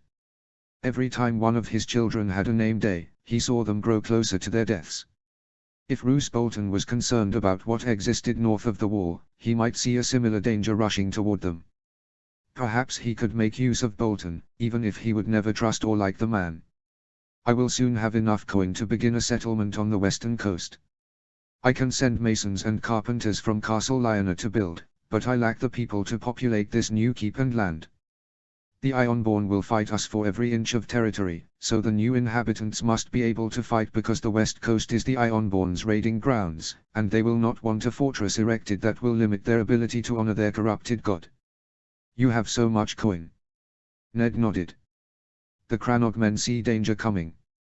They have not taken a coin of profit from the blood-cleansing dust they produce, and they will not until our western settlements are finished and we can repair the castles on the wall and provide them more armaments." Bolton sucked air through his teeth. "They know," he whispered. "We all do, not that southern houses would listen to the ravings of barbarian Northmen," Ned said in a sarcastic tone. In his first life, he'd tried so hard to prove that the North was as civilized as the rest of Westeros, and it turned out the Southrons only smiled wider and spoke soft words while they plotted the most dishonorable treacheries in the shadows. They were the true barbarians, even compared to someone like Bolton. "So you do know. I often wonder how many others are reading the signs in the ice and recognizing them for what they are. I fear too few. Otherwise, far more families would be seeking to strengthen themselves. Most people are more concerned about not appearing the fool," Ned said. Had he only heard the truth from his father, he might have been one of those individuals. But he would never forget the vision of the dead rising with their cold blue eyes. If Jon was the sword forged by the prince who was promised, then Ned would be at his side guarding his back and putting the might of the North behind him. He also prayed that history in Essos would repeat itself and they could put the might of dragons behind him. "Our next step is the western settlements and whale hunting. Feeding an army and surviving the long night will require food. You plan to stay here?" Bolton was rattled. Apparently his plans all revolved around abandoning the Dread Fort. "Winterfell is my home, and if the North falls, there is no place to find safety," Ned said. He could not afford to have the North divided between those who would fight and those who would flee. "The immigrants we brought to the Neck struggled last winter, even in their fortified homes. We need men and women who can flourish in the cold and the long, dark winter that is coming. We do not have time for the current children to grow to adulthood to populate the coast." Ned had one source of men used to the cold, but as a representative of the crown, he could not treat with them.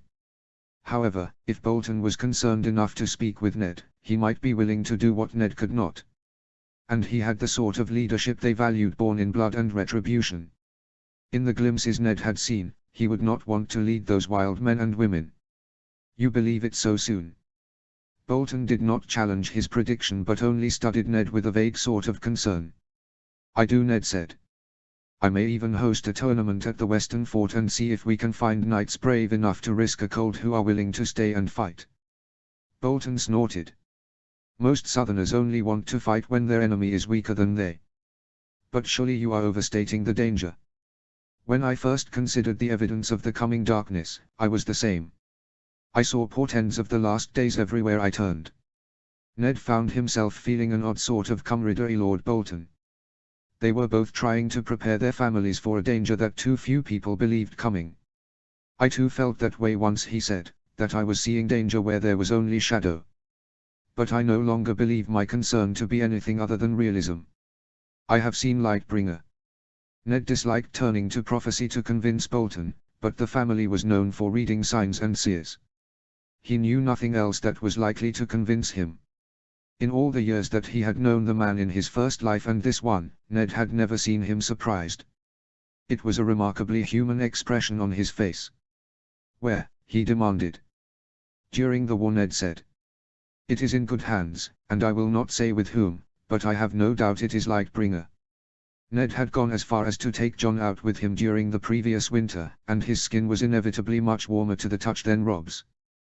The boy was at home in the cold the way even a Northman was not normally. At one point, Ned had hoped that his sister's words on her deathbed had been hyperbole and a fever-induced madness of a sort, but he knew the truth now. John was Lightbringer, and as much as Ned wished he could take that burden from his nephew, he could not. "So it is that close," Bolton said. Ned nodded. "I expect we have no more than 20 years to finish our work. I have a task that I do not know how to approach, and I would ask you and the Umbers to consider undertaking it. We have one source of great warriors who are acclimated to the cold who could settle our west coast or along the Gift and be unbothered by the snow or ice. We have one large population that will either become allies or we will face across the battlefield as enemies when they die and are raised up again. The wildlings." Surprisingly, Bolton's voice carried no condemnation. Ned nodded. He thought of John as he'd seen him in the first timeline fighting to protect the free folk. "They respect only strength, and they disdain us because we bend the knee to a king who may not be physically strong enough to defeat us in battle. They call us kneelers for that very reason." Bolton's eyes narrowed. "You know much of the wildlings." "I know others who are well versed in how the wildlings see the world," Ned corrected him. "They are strong warriors, the men and women alike, but they will not listen to anyone who cannot defeat them in battle." "Your exploits were infamous during the war, my lord," Bolton said with just enough of an edge to his voice to make it clear that he was questioning Ned's honor. "And I am the Warden of the North, the North's connection to the rest of the realms. My whole role is to kneel to King Robert. Even swinging my own sword to execute condemned criminals is seen as barbarian. If I were to fight a man and kill him for no other reason than he challenged me, the king would be inundated with calls for my removal. The South do not understand us, Lord Bolton, and I will admit that even I find your methods jarring at times, but you and Lord Umber would be able to command the respect and demand their allegiance in a way I could not without endangering other relationships that the North needs." Bolton's smile was slow and cold and very dangerous. "You wish us to go north of the wall and see how many of those motherless bastards we can get to work? If the wildlings can learn to live within our laws under you or Lord Umber, yes I do. They will be far from any place they can raid, and in a few years, hopefully they will be settled into families. A man will do much to protect his children. Right now that means they will risk their own lives by scaling the wall to raid us, but if they lived south of the wall, they could protect their children by keeping the peace." "And what would we get in return?" Lord Bolton asked. Ned studied the map for long minutes. "In 6 moons, King Robert plans to be in the Uri. I will go down to meet him, hunt with him and renew our ties." Ned was being much more careful about tending his friendship this time, even if he still publicly called out the murders of Elia's children and even executed the Mountain himself, gifting the man's head to Oberyn Martell. "I plan to bring up the wall. We send taxes south, and I know we send the full measure of our fees for the wall, but the fees that come north never match what the law calls for. I shall ask Robert for the North to pay their gold directly to the commander of the wall, with both sides offering an accounting of how many gold dragons we delivered. I will then offer to voluntarily increase the tax we pay to the wall if he will return the gift." The great swaths of land just south of the wall had been taken from the north by a stroke of a Targaryen king's pen. Most of that land had been Umberland, so Ned knew they would want it returned.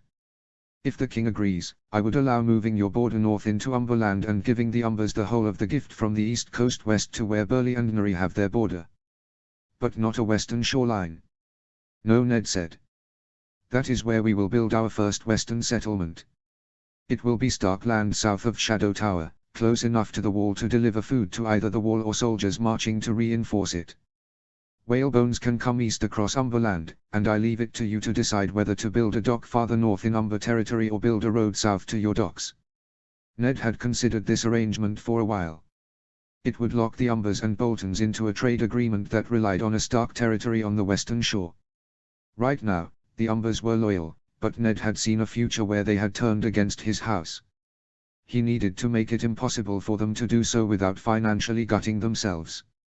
But I will only advocate for this if you and the Umbers can help prepare for the long winter by bringing in warriors. Roose Bolton pursed his lips and studied the map without rising from his seat. You are far more ambitious than I anticipated, Lord Stark. Like his father Rickard, Roose Bolton had mistaken Ned's quiet demeanor for indecisiveness. Ned hoped that his own father was in some void watching him successfully navigate the very dangerous tides his father had thought him incapable of handling. I will do anything to protect my family and the North, Ned said. If I must manipulate my friend to get a royal decree returning the gift to us, I will.